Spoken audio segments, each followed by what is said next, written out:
Good morning, welcome back to my YouTube channel. ಎಲ್ಲರೂ ಹೇಗಿದ್ದೀರಾ? ಚೆನ್ನಾಗಿದ್ದೀರಾ ಅಲ್ವಾ? ನಾನು ಕೂಡ ಚೆನ್ನಾಗಿದ್ದೀನಿ. ಮಾತ್ರೆ ಕುಟ್ಕೊಂಡು ಇವಾಗ ತಿಂಡಿಗೆ ಹೊಸ್ಲಿಗೆ ಹಿಟ್ಟಾಡಿಸಿಟ್ಟೆ. ಸೊ ಕ್ಯಾರೆಟು ನಿನ್ನೆ ಸ್ವಲ್ಪ ಎಲ್ಲ ಒಂಥರ ಡ್ಯಾಮೇಜ್ ಆದಂಗೆ ಆಗಿತ್ತು. ಅದನ್ನು ನೀಟಾಗಿ ಕ್ಲೀನ್ ಮಾಡಿ ಫ್ರಿಜ್ಜಲ್ಲಿ ಇಟ್ಟಿದ್ದೆ. ಅದನ್ನು ತುರಿದ್ಬಿಟ್ಟು ಕ್ಯಾರೆಟ್ ಪಲ್ಯ ಮಾಡಬೇಕು. ಸೊ ನಾನು ಬೆಳಗ್ಗೆಲ್ಲ ವ್ಲಾಗ್ ಸ್ಟಾರ್ಟ್ ಮಾಡಿದ್ದೀನಿ. ಟೈಮ್ ಬಂದು ಫ್ರೆಂಡ್ಸ್ 8 ಗಂಟೆ 1 ನಿಮಿಷ ಆಗಿದೆ. ಸೊ ಪಟಾಪಟ್ ಮಾಡಾಕ್ಬಿಡ್ಬೇಕು, ಟೈಮ್ ಇಲ್ಲ. ಆ್ಯಂಡ್ ಮಳೆ ಸ್ಟಾರ್ಟ್ ಆಗಿದೆ ನಮ್ಮ ಕಡೆ. ಒಂಥರ ಕೊಡಗಲ್ ಹಿಡ್ಕೊಳ್ಳೋ ಥರ 24 ಅವರ್ಸ್ ಮಳೆ. ಅದೇ ರೀತಿ 2 ಡೇಸಿಂದ ಆಗಿಬಿಟ್ಟಿದೆ. ನಾವು ನೆನ್ನೆ ಅಂತೂ ಕೃತುನ ಸ್ಕೂಲ್ಗೆ ಹೋಗ್ಬಿಟ್ಟು ಬರೋಷ್ಟು ಸಾಕಾಗೋಯ್ತು. ಹೋಗೋದು ಬರೋದೇ 1 ಅವರ್ ಥರನೇ ಆಗೋಗ್ಬಿಡುತ್ತೆ. ಅದೇ ನನ್ನ ಹತ್ರ ಸ್ಕೂಟಿ ಇದ್ದಿದ್ರೆ 10 ನಿಮಿಷಕ್ಕೆ ಹೋಗ್ಬೋದು, 10 ನಿಮಿಷಕ್ಕೆ ಬರ್ಬೋದು. ನೋಡೋಣ ಮುಂದೆ. ಆ್ಯಂಡ್ ಇನ್ನೊಂದು ವಿಚಾರದ ಬಗ್ಗೆ ನನ್ನ ಅನಿಸಿಕೆ ಹೇಳೋಣ ಕೂಡ. ನಾನು ಹಾಸನ ಡಿಸ್ಟಿಕ್ ಆಗಿರೋದ್ರಿಂದ ಅಮ್ಮ ಮನೆ ತುಂಬ ಜನ ಕೇಳ್ತಿರ್ತೀರ, ರಿಪೀಟೆಡ್ ಕ್ವಶನ್. ನಾನು ಅಮ್ಮ ಮನೇಲಿ ಇರೋದು. ಅಮ್ಮ ಮನೆ ಹಾಸನಲ್ಲ, ಮೈಸೂರು ಡಿಸ್ಟಿಕ್ ಬರುತ್ತೆ. ಸಾಲಿಗ್ರಾಮ ಪಕ್ಕ ಒಂದು ಪುಟ್ಟ ಹಳ್ಳಿ. ಹಸ್ಬೆಂಡ್ ಬಂದು ಹಾಸನ ಡಿಸ್ಟಿಕ್ ಬರುತ್ತೆ. ರಾಮನಾಥ್ಪುರ ನಿಮಗೆ ಗೊತ್ತಿರುತ್ತೆ, ದಕ್ಷಿಣ ಕಾಶಿ ಅಂತ ಹೇಳಿ ಫುಲ್ ಫೇಮಸ್ಸು. ಸುಬ್ರಹ್ಮಣ್ಯ ಟೆಂಪಲ್ ಇದೆ ಅಲ್ಲಿ. ರಾಮನಾಥ್ಪುರ ಪಕ್ಕ ಒಂದು ಗಂಗೂರು ಅಂತ ಚಿಕ್ಕ ಹಳ್ಳಿ. ಓಕೆ, ನಂದು ಆ್ಯಕ್ಚುಲಿ ಹಾಸನ ಡಿಸ್ಟಿಕ್ ಒಳಗೆ ನಾನು. ಆದರೆ ಈಗ ಅಮ್ಮ ಮನೆ ಇದ್ದೀನಲ್ಲ, ಹಾಗಾಗಿ ಅಮ್ಮ ಮನೆ ಅಡ್ರೆಸ್ ಹೇಳಬೇಕಾಗುತ್ತೆ ಅಷ್ಟೇನೆ. ಹಾಸನ ಡಿಸ್ಟಿಕಲ್ಲಿ ಆಲ್ಮೋಸ್ಟ್ 1.5 ತಿಂಗಳಿಂದ 23 ಜನ ಹಾರ್ಟ್ ಅಟ್ಯಾಕ್ ಆಗಿ ಸತ್ತೋಗಿದ್ದಾರೆ. ಹುಡುಗಿ ಒಂದು 22 ಇಯರ್ಸ್ ಒಬ್ಳು ಹುಡುಗಿ, ಅಂದವ ಹುಡುಗರು 30, 35, 40 ವರ್ಷದವರು. ಆ್ಯಂಡ್ ಅಂಕಲ್ಗಳು ಈಗ ನ್ಯೂಸೆಲ್ಲ ನೋಡ್ಕೊಬಂದೆ. ಅವ್ರು ಒಂದು 55 ಮೇಲಾಗಿದೆ, ಸ್ವಲ್ಪ ಏಜ್ ಆಗಿದೆ. ಆ ಅಂಕಲ್ಲು ಡೆತ್ ಆಗಿದ್ದಾರೆ ಹಾರ್ಟ್ ಅಟ್ಯಾಕಲ್ಲಿ. ಕರ್ಕೊಂಡು ಹೋಗ್ಬೇಕಾದ್ರೆ ಮಧ್ಯದಲ್ಲೇ ಡೆತ್ ಆದ್ರಂತೆ. ನಮ್ಗೆ ಹಾಸನ ಡಿಸ್ಟಿಕಲ್ಲಿ ಏನಕ್ಕೆ ಅಂದರೆ ಬೇರೆ ಬೇರೆ ಕಾಯಿಲೆಗಳು ಎಲ್ಲರಿಗೂ ಇರುತ್ತೆ. ಬಟ್ ಬೇರೆ ಬೇರೆ ಕಾಯಿಲೆಯಿಂದ ಡೆತ್ ಆದರೆ ಏನೋ ಅನ್ಸಲ್ಲ. 1.5 ತಿಂಗಳಲ್ಲಿ 23 ಜನ ಹಾರ್ಟ್ ಅಟ್ಯಾಕಾಗಿ ಸತ್ತೋಗೋರೆ ಅಂದರೆ ಯಾಕೋ ಭಯ ಆಯ್ತದೆ. ಏನಾಗ್ಯದಪ್ಪ ನಮ್ಮ ಹಾಸನ ಡಿಸ್ಟಿಕ್ಗೆ, ಯಾರಾದರೂ ಮಾಟ ಮಂತ್ರ ಮಾಡಿಸ್ಬಿಟ್ಟವ್ರ ಅಂತ ಏನೋ ಗೊತ್ತಿಲ್ಲ. ಏನಾಗ್ತಿದೆ ಅಂತಲೂ ಗೊತ್ತಿಲ್ಲ. ಏನೋ ರಿಸರ್ಚ್ ಎಲ್ಲ ಮಾಡ್ತಿದ್ದಾರಂತೆ, ಏನಕ್ಕೆ ಇಷ್ಟೊಂದು ಹಾರ್ಟ್ ಅಟ್ಯಾಕ್ ಕೇಸ್ಗಳಾಗ್ತಾ ಇದೆ ಹಾಸನ ಡಿಸ್ಟಿಕ್ಕಲ್ಲಿ ಅಂತ ಹೇಳಿ. ಏನು ಅಂತ ಗೊತ್ತಾಗಲಿ. ಆ್ಯಂಡ್ ಎಲ್ಲ ಹುಷಾರಾಗಿರಿ. ಸ್ಟ್ರೆಸ್ ತಗೋಬಾರ್ದಂತೆ, ಒತ್ತಡ ತಗೋಬಾರ್ದಂತೆ. ಅವರೆಲ್ಲ ಈಗ ಸತ್ತೋಗಿರೋರೇನು ಮಿಷಿನ್ ಹತ್ರ ಕೂತ್ಕೊಂಡು ಹಿಂಗೆ ಅಮ್ಮಿಕೊಂಡು, ಅಂದರೆ ಬಟನ್ಸ್ ಅಮ್ಮಿಕೊಂಡು ವರ್ಕ್ ಮಾಡೋ ಅಂತಾರಲ್ಲ ರೈತರಿಗೆ ಆಬ್ವಿಯಸ್ಲಿ ಅದು ಇದು ಸಾಮಾನ್ಯ ಗದ್ದೆದು ಮನೆದು ಅದು ಮಾಮೂಲಿ ಇದ್ದೇ ಇರುತ್ತೆ. ಅಷ್ಟಕ್ಕೆಲ್ಲ ಹಾರ್ಟ್ ಅಟ್ಯಾಕ್ ಆಗುತ್ತೆ ಅಂದರೆ ಎಲ್ಲ ಒಬ್ರಿಗಾಗ್ಬೋದು, ಇಬ್ಬರಿಗಾಗ್ಬೋದು. ಹತ್ತತ್ರ 23 ಜನಕ್ಕೆ ಹಾರ್ಟ್ ಅಟ್ಯಾಕ್ ಆಗುತ್ತೆ ಅಂದರೆ ಏನು ರೀಸನ್ನು? ಈಗ ನಾವು ಸ್ಟ್ರೆಸ್ಗಳು ತಗೋತೀವಿ, ನಮಗೂ ಟೆನ್ಷನ್ನು ಯೋಚನೆ ಎಲ್ಲ ಇರುತ್ತೆ. ಬಟ್ ಏನು ಅಂತ ಗೊತ್ತಿಲ್ಲ. ಸೊ ಅದು ಏನಕ್ಕಾಗ್ತಿದೆ ಅಂತ ಗೊತ್ತಾಗಲಿ. ಎಲ್ಲರೂ ಹುಷಾರಾಗಿರಿ. ನಮ್ಮ Hassan district, Mysuru district and ಎಲ್ಲರೂ ಹುಷಾರಾಗಿರಿ. ಏನಾದರೂ ಸ್ವಲ್ಪ ಸಿಂಪ್ಟಮ್ಸ್ ಏನಾದರೂ ಗೊತ್ತಾಯಿತು ಅಂತ ಹೇಳಿದ್ರೆ ಬೇಗ ಹಾಸ್ಪಿಟ್ಲಿಗೆ ಹೋಗಿ ಅಡ್ಮಿಟ್ ಆಗಿ. ಸೊ ಇವಾಗ ಬನ್ನಿ ತಿಂಡಿ ಸ್ಟಾರ್ಟ್ ಮಾಡೋಣ. ನನಗಂತೂ ಬೇಜಾರಿದೆ. ನಮ್ಮ ಹಾಸನ ಡಿಸ್ಟಿಕ್ ಅವರು ಪ್ಲೀಸ್ ಅಪ್ಪ ಎಲ್ಲ ಹುಷಾರಾಗಿರಿ. ಅಕ್ಕಪಕ್ಕದಲ್ಲಿರೋರೆಲ್ಲ ಓಕೆನಾ? ಎಲ್ಲ ಬಿ ಸೇಫ್. ಇನ್ನು ಯಾರೂ ಆ ಥರ ಆಗೋದು ಬೇಡ. ನನಗೂ ಬೇಜಾರಾಗ್ಬಿಟ್ಟೈತೆ. ಯಾಕಂದರೆ ಬದುಕಿ ಬಾಳಿ ಜೀವನ ನೋಡಿ ಒಂದು ಫುಲ್ ಸ್ಟಾಪ್ ಇಟ್ಬಿಟ್ಟು ಹೋದರೆ ಒಂಥರ. ಇನ್ನು ಚಿಕ್ಕ ವಯಸ್ಸವರು 22 ವರ್ಷದ ಹುಡುಗಿ, ಅವ್ರಿಗೆ ಏನು ಡಿಗ್ರಿ ಏನೋ ಓದ್ತಾ ಇದ್ಲಂತೆ. 30 ವರ್ಷದವರು, 35 ವರ್ಷದವರು, ಮದುವೆನೇ ಆಗಿರಲ್ಲ ಅಥವಾ ಮದುವೆ ಆಗಿ ಚಿಕ್ಕ ಮಕ್ಕಳಿರ್ತವೆ. ಹಿಂಗೆಲ್ಲ ಆದಾಗ ಅವ್ರುಗಳೇನೋ ಗೊತ್ತಿರಲ್ಲ, ಅವ್ರಿಗೆ ಹೋಗ್ಬಿಡ್ತಾರೆ. ಅವರ ಜೊತೆ ಇದ್ದವ್ರು ಮಾತ್ರ ಅನುಭವಿಸೋದು. ಫಾರ್ ಎಕ್ಸಾಂಪಲ್ ನನ್ನನ್ನೇ ಕೊಟ್ಕೊತೀನಿ. ನನ್ನ ಗಂಡ 34 ವರ್ಷಕ್ಕೆ ಮದುವೆ ಆದ 4 ವರ್ಷಕ್ಕೆ ಬಿಟ್ಬಿಟ್ಟು ಹೋಗಿದ್ದು. ಸೊ ನಾನು ಎಷ್ಟು ಅನುಭವಿಸ್ತಾ ಇದ್ದೀನಿ, ನನಗೆ ನನ್ನ ಎಕ್ಸ್ಪೀರಿಯೆನ್ಸಸ್ ಸಾಕು. ಹಾಗಾಗಿ ಸ್ವಲ್ಪ ಹುಷಾರಾಗಿರಿ. ಏನಾದರೂ ಆಗಲಿಲ್ಲ ಅಂತ ಹೇಳಿದ್ರೆ ದಯವಿಟ್ಟು ಫಸ್ಟ್ ಹಾಸ್ಪಿಟ್ಲಿಗೆ ಹೋಗ್ಬಿಡಿ, ನೆಗ್ಲೆಕ್ಟ್ ಮಾಡಬೇಡಿ. ಇವಾಗ ಪಟಾಪಟ್ ಅಂತ ಹೇಳಿ ತಿಂಡಿ ಮಾಡ್ಕೊಳ್ಳೋಣ. ಆ ಕಡೆ ಕೃತನು ರೆಡಿ ಮಾಡ್ತಾ ಇದ್ದೆ. ಹಾಗೆ ಲೇಟ್ ಆಗಿಬಿಟ್ಟಿತ್ತು. ಕ್ಯಾರೆಟ್ ಪಲ್ಯ ಮಾಡೋಣ ಅಂತ ಹೇಳಿ ಇದನ್ನು ಈರುಳ್ಳಿ ಎಲ್ಲ ಫ್ರೈ ಮಾಡ್ತಾ ಇದ್ದೆ. ಇವತ್ತು ಲೇಟಾಗೋಯ್ತು ಫ್ರೆಂಡ್ಸ್. ಬೇಗನೆ ಇದ್ದೆ ಆದ್ರೂ ಲೇಟ್ ಆಗೋಯ್ತು. ಬೆಳಗ್ಗೆ ಟೈಮು ಹೆಂಗೆ ಟೈಮ್ ಆಗೋಗ್ಬಿಡುತ್ತೆ ಅಂತಲೇ ಹೇಳೋಕ್ಕಾಗಲ್ಲ. ಹಾಗೆ ಬಾಕ್ಸ್ ಎಲ್ಲ ರೆಡಿ ಮಾಡಿದೆ. ಸ್ನ್ಯಾಕ್ಸ್ಗೆ ದಾಳಿಂಬೆ ಹಣ್ಣು ಕೊಟ್ಟೆ. ಅವಳಿಗೆ ದಾಳಿಂಬೆ ಹಣ್ಣು ಅಂದರೆ ತುಂಬ ಇಷ್ಟ ಪಾಪುಗೆ.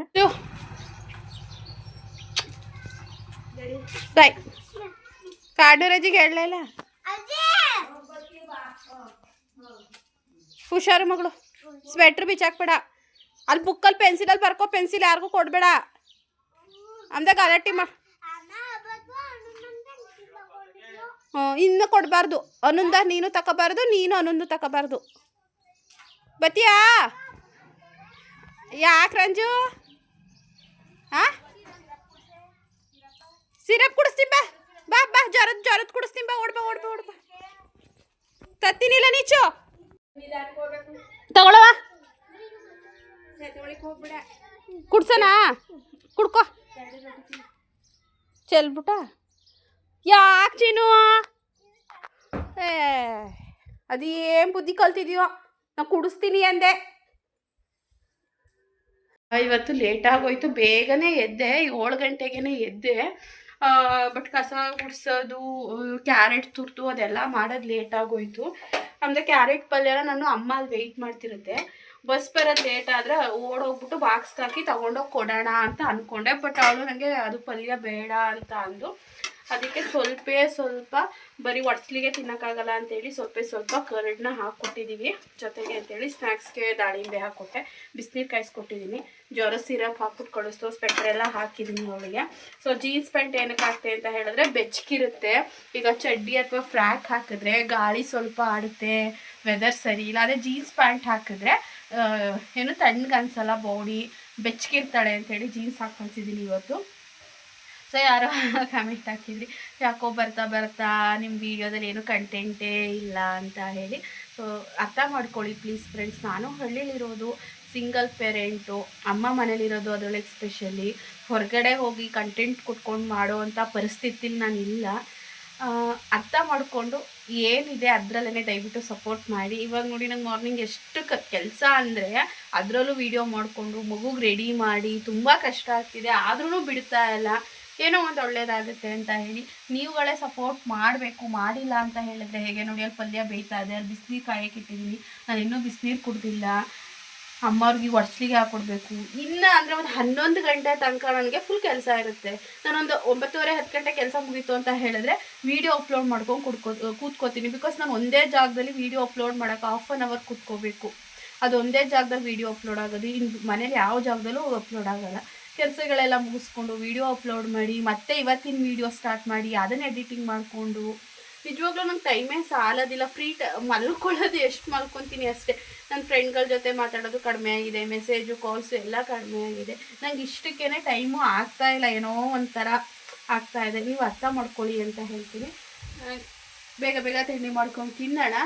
ಇವತ್ತು ಹೇಗಿರುತ್ತೆ ನನ್ನ ಡೈಲಿ ರೊಟೀನ್ ಅಂತ ತೋರಿಸ್ತೀನಿ. ಸೊ ದಯವಿಟ್ಟು ಸಪೋರ್ಟ್ ಮಾಡಿ, ಸಬ್ಸ್ಕ್ರೈಬ್ ಮಾಡಿಕೊಂಡು ವಿಡಿಯೋ ನೋಡಿ. ರೆಡಿ ಆಯಿತು. ನಾನು ನೋಡಿ ಇಂಥ ಚಿಕ್ಕ ಪ್ಲೇಟ್ ಅಂದರೆ ನಂಗೆ ಇಷ್ಟ, ಇಂಥ ಚಿಕ್ಕ ಪ್ಲೇಟ್ಗಳಲ್ಲಿ ಹಾಕ್ಕೊಂಡು ಸೊ ತಿಂತಾಯಿದ್ದೀನಿ. ಅವಂಗೂ ಹಾಕ್ಕೊಂಡೆ. ಅಮ್ಮ ಕುಕ್ಕರನ್ನ ಬಿಟ್ಬಿಟ್ಟು ಬತ್ತು. ಇವಾಗ ಚೌರಿಗೆ ತೊಗೋಬೇಕು ಅಂತೇಳಿ ಹಳೆ ಹೂವು ಏನೇನೋ ಇರ್ತಾವಲ್ವ ಅವೆಲ್ಲನೂ ರೆಡಿ ಮಾಡ್ಕೋತಾ ಇದ್ದೆ, ತೋರಿಸ್ತೀನಿ ನೋಡಿ. ಇಲ್ಲಿ ನೋಡಿ ಬಾಟ್ಲು ಒಡೆದೋಗಿರೋ ಚೌರಿಗೆ ಅವೇನೇನೋ ಎಲ್ಲನೂ ತುಂಬ್ಕೋತಾ ಇದ್ದೆ. ಚೌರಿಗೆ ತಗೋಬೇಕಂತೆ. ಚೌರಿಗೆಗಳವಪ್ಪ ಯಾಕೋ ಗೊತ್ತಿಲ್ಲ, ಸುಮ್ಮನೆ ಯಾಕೆ ಅಂದರೆ ಅದಕ್ಕೂ ಬೈಸ್ಕೋಬೇಕಾಗುತ್ತೆ. ಸೊ ಆಟೋದವರು ಬಂದು ಅಲ್ಲಿ ನಿಂತಿದ್ದಾರೆ, ಅದಕ್ಕೆ ನಮ್ಮನೆ ಹತ್ರ ಬರಲಿ ಅಂತ ನಮ್ಮಮ್ಮ ವೆಯ್ಟ್ ಮಾಡ್ತಾ ಇದೆ. ಇಷ್ಟಕ್ಕೆ ಎಷ್ಟು ರೂಪಾಯಿಗೆ ಹಾಕ್ಕೊಂಡು ಕೊಡ್ತಾರೋ ಕೊಡೋಲ್ಲೋ, ನನ್ನ ಪ್ರಕಾರ ಕೊಡಲ್ಲ, ನೋಡೋಣ. 100 ರೂಪಾಯಿಗೆ 7 kg ಅಂತೆ, ಸ್ವಲ್ಪ ದಪ್ಪ ಇರೋದು 100 ರೂಪಾಯಿಗೆ 6 kg ಅಂತೆ. ಎಲ್ಲ 100 ರೂಪಾಯಿಗೆ 7 kg ಈರುಳ್ಳಿ ತೊಗೋತಾಯಿದ್ರು. ಅಮ್ಮ ತಗೋಂತು ನಮ್ಮನೇನು ಈರುಳ್ಳಿ ಖಾಲಿ ಆಗಿದ್ದು ಕರೆಕ್ಟಾಗಿ ಬಂದಿದ್ದಾರೆ ಈರುಳ್ಳಿ ಮಾರೋರು. ನಮ್ಮನೆ ಖಾಲಿಯಾಗಿ ಹಂಗೆ ಆಯಿತು. ಸರಿ ಅಂತೇಳಿ ನಾನು 100 ರೂಪಾಯಿಗೆ 7 kg ತೊಗೋತಾಯಿದ್ದೆ. ಹಾಗೆ ಮಾಡ್ಕೊತಾ ಇದೆ, ಮತ್ತು ಕಡಿಮೆ ಆಗ್ತಾರ ಜಾಸ್ತಿ ಆಗ್ತಾರೆ ಅಂತ. ಯಾಕಂದರೆ ಕೆಲವೊಬ್ಬರು ಮೋಸ ಮಾಡ್ತಾರೆ, ಹಳ್ಳಿ ಕಡೆ ಸಿಟಿ ಕಡೆ ಎರಡೂ ಕಡೆನೂ ಮೋಸ ಮಾಡ್ತಾರೆ. ಸೊ ಈ ಥರ ತರಕಾರಿ ಜಾಸ್ತಿ KG ತೊಗೋಬೇಕಾದ್ರೆ ಸ್ಟೀಲೆಲ್ಲ ನೋಡ್ಕೋಬೇಕು. ಅಲ್ಲೇ ಸುಮ್ಮನೆ ಅಲ್ಲೇ ಕಣ್ಣಿದ್ರುಗಡೆನೇ ನಮಗೆ ಗೊತ್ತಾಗದಿರೋ ಥರ ಮೋಸ ಮಾಡ್ತಾರೆ. ಹಾಗೆ ನಾನು ತೊಗೊಂಬರ್ತಾಯಿದ್ದೆ. ನಮ್ಮ ಅವ್ವ ಬರ್ತು ಕೊಡು ನಾನು ಇಟ್ಕೊಂಡು ಹೋಗ್ತೀನಿ ಅಂತ. ಏನಕ್ಕಂದರೆ ನಾನು ಒಂದು ಕೈಲಿ ಮೊಬೈಲ್ ಇಟ್ಕೊಂಡು ವೀಡಿಯೋ ಮಾಡ್ತಾಯಿದ್ನಲ್ವ, ಅದಕ್ಕೋಸ್ಕರ. ಪಾಪ ನಮ್ಮ ಅವ್ವನೂ ಚಿಕ್ಕ ಪುಟ್ಟ ಹೆಲ್ಪ್ ಮಾಡ್ತಾರೆ. ನಾವು ಜಾಸ್ತಿ ಕೆಲಸ ಮಾಡ್ಸೋಕ್ಕೋಗಲ್ಲ, ವಯಸ್ಸಾಗೈತಲ್ಲ ಅಂತ. ಹಂಗೂ ಸುಮ್ಮನೆ ಕೂತ್ಕೋಬೇಕಲ್ಲ ಅಂತ ಹೇಳಿ ಏನೇನಾದ್ರೂ ಅದು ಮಾಡೋಣವ ಇದು ಮಾಡೋಣವ ಅಂತ ಇರ್ತದೆ. ನಾವು ಆಲ್ಮೋಸ್ಟ್ ಕೆಲಸ ಮಾಡಿಸೋದಿಲ್ಲ, ಯಾಕಂದರೆ ನಮಗೆ ಕೆಲವೊಂದು ಟೈಮ್ ಕೆಲಸ ಇರಲ್ಲ. ಕೃತು ಹೋದ್ಲು ಅಂದರೆ ಒಂದು 10-11 ಗಂಟೆ ತನಕ ಕೆಲಸ ಇರುತ್ತೆ, ಆಮೇಲಿಂದ ಯಾವುದೇ ರೀತಿ ಕೆಲಸ ಇರಲ್ಲ. ಒಂದು 2-3 ಕಮೆಂಟ್ಸಿಗೆ ನಾನು ರಿಪ್ಲೈ ಕೊಟ್ಟಿದ್ದೀನಿ, ಹಂಗೂ ಕೂಡ ಅದೇ ರಿಪೀಟೆಡ್ ಕಮೆಂಟ್ ಆಗ್ತೀರಾ. ಅಜ್ಜಿ ಯಾರು ಅಂತ. ಇದು ಅಮ್ಮ ಅವರ ಅಮ್ಮ, ನಮ್ಮ ಅಪ್ಪಾಜಿ ಅಮ್ಮ ಅವರು ಈಗ ಒಂದು 6 ತಿಂಗಳಾಯಿತು ಅವರು ಡೆತ್ ಆದರು. ಇವರು ನಮ್ಮ ಅಮ್ಮ ಅವರ ಅಮ್ಮ. ಅವಾಗವಾಗ ಬರ್ತಾರೆ. ನಮ್ಮ ಪೃಥ್ವಿಗೆ ಸ್ನಾನ ಮಾಡಿಸಿ ಎಲ್ಲ ಮಾಡಿದ್ದು ಚಿಕ್ಕ ಮಗುವಿಂದ ನಮ್ಮ ಅಜ್ಜಿನೇನೆ. ಸೊ ನೋಡಿ ಈ ಥರ ಹೆಲ್ಪ್ ಮಾಡ್ತಾರೆ. ನಾನು ಈರುಳ್ಳಿ ಕ್ಲೀನ್ ಮಾಡ್ತಾಯಿದ್ದೆ, ಅಂದರೆ ಚೆನ್ನಾಗಿಲ್ದಿರ ಅವೆಲ್ಲ ಸಪ್ರೇಟು, ಚೆನ್ನಾಗಿರೋವೆಲ್ಲ ಸಪ್ರೇಟ್ ಮಾಡ್ತಾಯಿದ್ದೋ. ಹಾಗೆ ಅವ್ವನೂ ಬಂದರು. ಅಲ್ಲೊಂದು ಬಿಳಿ ಈರುಳ್ಳಿ ಎಷ್ಟು ಕ್ಯೂಟಾಗಿದೆ ನೋಡಿ. ಆ ಥರ ನಾವು ಇಬ್ಬರೂ ಕೆಲಸ ಮಾಡಿಕೊಂಡು ನಾವು ಗದ್ದೆ ಹತ್ರ ಹೋಗ್ತಾ ಇದ್ದೀವಿ. ಅರ್ಧ ದಾರಿಗೆ ಬಂದಿದ್ದೀವಿ, ಊರೊಳಗಡೆ ವಿಡಿಯೋ ಮಾಡಲಿಲ್ಲ. ಸೊ ಇವಾಗ ಅರ್ಧ ದಾರಿಗೆ ಬಂದಿದ್ದೀವಿ. ನಮ್ಮ ಪಕ್ಕದ ಮನೆಯವರು ಇಲ್ಲಿ ಈಗ ಗದ್ದೆ ತಾವು ಮನೆ ಕಟ್ಕೊಂಡವ್ರೆ, ಆಗಲೇ ತುಂಬ ವರ್ಷಗಳಿಂದ. ಅವ್ರು ಕರಿತಾ ಇದ್ರು ಬನ್ನಿ ಮನೆಗೆ ಅಂತ. ಆ ಕಡೆ ಏನು ಬರ್ತೀವಿ ಆಂಟಿ ಅಂದರೆ ನಮ್ಮಮ್ಮ ಅಲ್ಲೇ ನಿಂತ್ಕೊಂಡು ಮಾತಾಡ್ತಾ ಇತ್ತು. ಸ್ವಲ್ಪ ಕಸ ಇತ್ತು ಅಂತೇಳಿ ಮಕ್ಳಿಗೆ ಹಾಕೊಂಡು ತೊಗೊಂಡೈತೆ. ಕಸ ಅಂದರೆ ಅದೇ ಈಗ ಬಾನಿ ಇರಲ್ಲ, ತರಕಾರಿ ಕಟ್ ಮಾಡಿದ್ದು ಅಥವಾ ಈರುಳ್ಳಿ ಸಿಪ್ಪೆ ಅಥವಾ ಕಸ ಗುಡಿಸಿದ್ದು ಆ ಥರದ್ದು ಇರುತ್ತಲ್ವ, ಅದನ್ನು ಈ ಥರ ಗದ್ದೆ ಹತ್ರ ಬಂದಾಗ ಅಲ್ಲೇ ಗೊಬ್ಬರ ಆಗುತ್ತೆ ಅಂತೇಳಿ ತೋಟದೊಳಗೆ ಹಾಕ್ತೀವಿ. ಬನ್ನಿ ಇವತ್ತು ಗದ್ದೆ ಹತ್ರ ಏನೇನು ಮಾಡ್ತೀವಿ ಅಂತ ನೋಡೋಣ. ನಿಮಗೂ ಇಷ್ಟ ಗದ್ದೆ ಹತ್ರ ವೀಡಿಯೋ ಮಾಡಿದ್ರೆ, ನನಗೂ ಹೋದರೆ ಟೈಮ್ ಪಾಸು ಆಗುತ್ತೆ. ಏನೋ ಒಂಥರ ಮನಸ್ಸಿಗೆ ಖುಷಿ. Full greenery. ಅದು ತಂಬಾಕು ಗಿಡ, ನೀವು ನೋಡ್ತಾ ಇರೋದು ಹೊಗೆ ಸೊಪ್ಪು ಅಂತೀವಿ, ನಿಮ್ಗೆ ಅರ್ಥ ಆಗಲಿ ಅಂತೇಳಿ ತಂಬಾಕು ಅಂತ ಹೇಳ್ತಾ ಇದ್ದೀನಿ. ಇಲ್ಲಿ ನೋಡಿ ಆಡು ಮರಿನ ಹೆಂಗೆ ಪಳಗ್ಸೈತೆ ಅಂತ. ಕುರಿ ಆಡಲ್ಲ, ಕುರಿ. ಮತ್ತು ಎಮ್ಮೆ ಬಿಟ್ಕೊಂಡವ್ರೆ ಮೇಸಕ್ಕಿ. 4 ಎಮ್ಮೆಗಳು ನೋಡಿ. ಟಗರು ಬಂತು. ಟಗರು ಓಡಾಯ್ತಾವೆ. ಕಾವಲಲ್ಲಿ ನೀರು ಬಿಟ್ಟವ್ರೆ ಫ್ರೆಂಡ್ಸ್. ಇಲ್ಲಿ ನೋಡಿ, ಅಲ್ಲಿ ನೋಡೋರು ಕುರಿ ಮೇಯಿಸ್ತಾವ್ರೆ, ಇಲ್ಲಿ ಆಡು ಮೇಯಿಸ್ತಾವ್ರೆ, ಎಮ್ಮೆಗಳು. ನೀರು ಬರೋಕ್ಕೆ ಸ್ಟಾರ್ಟ್ ಆಗೈತೆ, ಸ್ವಲ್ಪ ನೀರು ಬಿಟ್ಟವ್ರೆ. ಸೊ ಇದು ಹಾರಂಗಿ ಕಾವಲೆ. ಅಲ್ಲೊಂದು ತಾತ ಮೇಯಿಸ್ತಾ ಇದೆ ದನ ಎಮ್ಮೆನ, ಇಲ್ಲೊಂದು ತಾತ ಬೇಯಿಸ್ತಾ ಇದೆ. ಆ ತಾತ ನಮ್ಮ ಅಮ್ಮನೇನೋ ಮಾತಾಡಿಸ್ತೈತೆ. ನಮ್ಮಮ್ಮ ಅಲ್ಲೇ ಮಾತಾಡ್ಕೊಂಡು ನಿಂತ್ಕೊಂಡೈತೆ. ಹೆದರ್ಕೋತಾವೆ ಫ್ರೆಂಡ್ಸ್, ಹೆದರ್ಕೋತಾವೆ. ಅಮ್ಮ ನಮ್ದು ಅಲ್ಲ ತಿಪ್ಪೆ. ಎಲ್ಗೋಯ್ತಾ ಇದೆ ತಿಪ್ಪೆ? ಅಲ್ಲ ಐತಾ ಅಮ್ಮ? ನಾನು ಈಗ ತೋಟದ ಹತ್ರ ಹಾಕೋತೀರಿ ಅಂದ್ಕೊಂಡಿದ್ದೆ ಕಣಮ್ಮ. ಹೊಸ ಇಲ್ವಲ್ಲ ಅದಕ್ಕೆಯ. ಓ ನಮ್ಮ ತಿಪ್ಪೆ ಈ ಖಾಲಿ ಮಾಡೋರೆ ಅಂದ್ಕೊಂಡಿದ್ದೆ ನಾನು, ಯಾಕಂದರೆ ಹಸುಗಿಸು ಏನೂ ಇಲ್ವಲ್ಲ. ಎಲ್ಲ ಯಾವುದು ನಮ್ಮ ತಿಪ್ಪೆ? ಏನು ಗೊಬ್ಬರನೇ ಇಲ್ವಲ್ಲಮ್ಮ ತಿಪ್ಪೆಲಿ. ಖಾಲಿ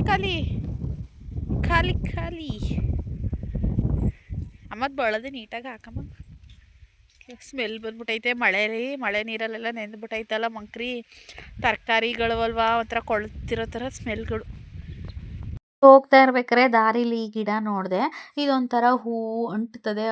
ಅಂಟೋ ಹೂವು ಏನೋ, ನಂಗೆ ನೇಮ್ ಕರೆಕ್ಟಾಗಿ ಗೊತ್ತಿಲ್ಲ. ಬಟ್ ನಾವು ಚಿಕ್ಕವರಿದ್ದಾಗ ಆಟಾಡೋಕ್ಕೆ ಇದನ್ನು ಯೂಸ್ ಮಾಡೋವು. ಆವಾಗ ಮೂಗ್ಬಟ್ಟು, ಓಲೆ, ಸರ ಅಂತ ಹೇಳಿ ಅಂಟಿಸ್ಕೊಡೋವು. ಇದು ಅಂಟ್ಕೊಳ್ಳುತ್ತೆ ಸ್ವಲ್ಪ, ಹಾಗಾಗಿ ಮೂಗಿಗೆ ಅಂಟಿಸ್ಕೊಂಡು ಮೂಗ್ಬಟ್ಟು ಮತ್ತು ಕಿವಿಗೆ ಅಂಟಿಸ್ಕೊಂಡು ಓಲೆ ಅಂತ ಹೇಳಿ ಆಟಾಡೋವು ಈ ಥರ. ಬಟ್ ಅಲ್ಲಿ ಹೆವಿ ಗಾಳಿ ಇತ್ತು, ಬಿಕಾಸ್ ಗಿಡ ಮರಗಳು ತುಂಬ ಜಾಸ್ತಿ ಇವೆ.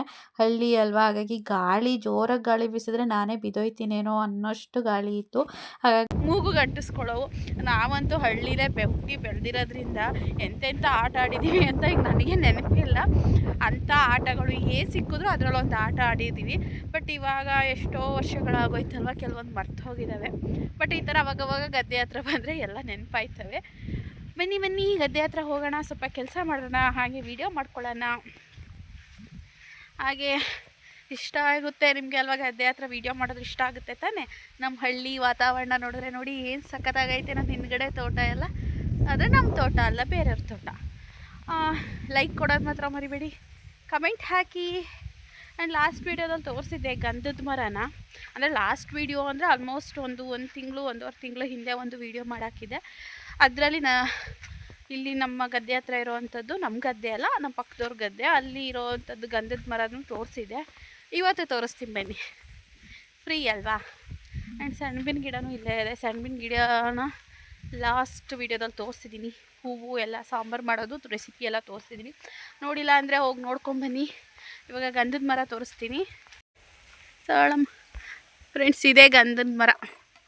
ಇದು ಎಲೆ ನೋಡ್ತಾ ಇದ್ದೀರಲ್ವಾ, ಇದೇ ಗಂಧದ ಮರ. ನೋಡಿ ಹತ್ತಿರದಿಂದ ತೋರಿಸ್ತೀನಿ. ಗಂಧದ ಎಲೆ ಇಲ್ಲಿದೆ ನೋಡಿ. ಗಂಧದ ಮರ ಚಿಕ್ಕದು ಕಾಣ್ತಾ ಇದೆಯಲ್ಲ ಇಲ್ಲಿ, ಇದು ಗಂಧದ ಮರ ನೋಡಿ. ಸೊ ಇಷ್ಟು ಇದೆ ಗಂಧದ ಮರ. ಲೈಕ್ ಮಾಡಿ. ಗಂಧದ ಮರ ತೋರಿಸಿದ್ದೀನಪ್ಪ ನಾನು, ಲೈಕ್ ಮಾಡಬೇಕು ಆಯಿತಾ. ಇಲ್ಲೊಂದು ಹುಡುಗ ಆಡು ಮರಿ ಬಿಟ್ಕೊಂಡು ನಿಂತು ಮೇಯಿಸ್ತಾ ಇದೆ. ನೀನು ಮೇಯಿಸ್ತೀಯೇನೋ ಪುಟ? ಸ್ಕೂಲ್ಗೆ ಹೋಗಲ್ವಾ?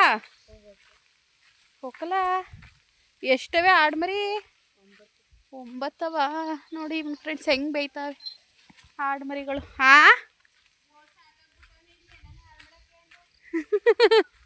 ಯಾಕಮ್ಮ ಹಂಗಂತೀಯ? ನಮ್ಮ ಗದ್ದೆಗೂ ಬಿಟ್ಕೋತಾನೆ ಅಂತನಾ? ನೋಡ್ದಾಗ ಬೈಯೋದು. ಈಗ ಸುಮ್ಮನೆ ಬೈತಾರ? ನಮ್ಮ ಗದ್ದೆಗೆ ಬಿಟ್ಟಿದಾಗ ಬೈಯೋದು. ಈಗ ಬೈಯಕ್ಕೆ ಹೋದ್ರೆ ಹುಡುಗ ಕೇಳಿದ್ರಿ ಏನು, ನಿಮ್ಮ ಗದ್ದೆಗೆ ಬಿಟ್ಟಿದ್ದೀನೋ ಆಂಟಿ ನಾನು ಕರೆಕ್ಟಾಗಿ ಮಾತಾಡಿ ಅಂದರೆ ಏನು ಮಾಡ್ತೀಯ? ಆ ಹುಡುಗ ಚಿಕ್ಕ ಹುಡುಗನಂಗೆ ಕಾಣ್ತದೆ ಕಣಮ್ಮ ಅದು. ಎಷ್ಟು ಸರಿ ನೋಡಿ, ನಮ್ಮ ಗದ್ದೆಲಿದ್ದಾಗ ನಾವು ಕೇಳ್ಬೋದು ನೋಡಿ ನಾವು ಯಾವ್ಯಾವ ಸಂದಿಲಿ ಯಾವ್ಯಾವ ಹಳ್ಳದಲ್ಲಿ ಹೋಯ್ತೀವಿ ಅಂತ. ನಮ್ಮ ಗದ್ದೆಗೆ ಉಣ್ಣಿ ಗಿಡ ಫ್ರೆಂಡ್ಸ್, ಉಣ್ಣಿ ಗಿಡ, ಉಣ್ಣಿ ಸೊಪ್ಪು, ಉಣ್ಣಿ ಹೂವು, ಇವುಲ್ಲಿ ಎಷ್ಟು ಆಟ ಆಡಿದ್ವಿ ಗೊತ್ತಾ ನಾವು. ಗೊಂಬೆಗೆಲ್ಲ ಮದುವೆ ಮಾಡ್ಸೋಕ್ಕೆ ಹೂವು ಇವೆಯ, ಮದುವೆ ಆಟಕ್ಕೆ, ಆಮೇಲೆ ಅಡುಗೆ ಮಾಡೋಕ್ಕೆ, ಅನ್ನ ಸಾರು ಮಾಡೋಕ್ಕೆ. ಹಾಂ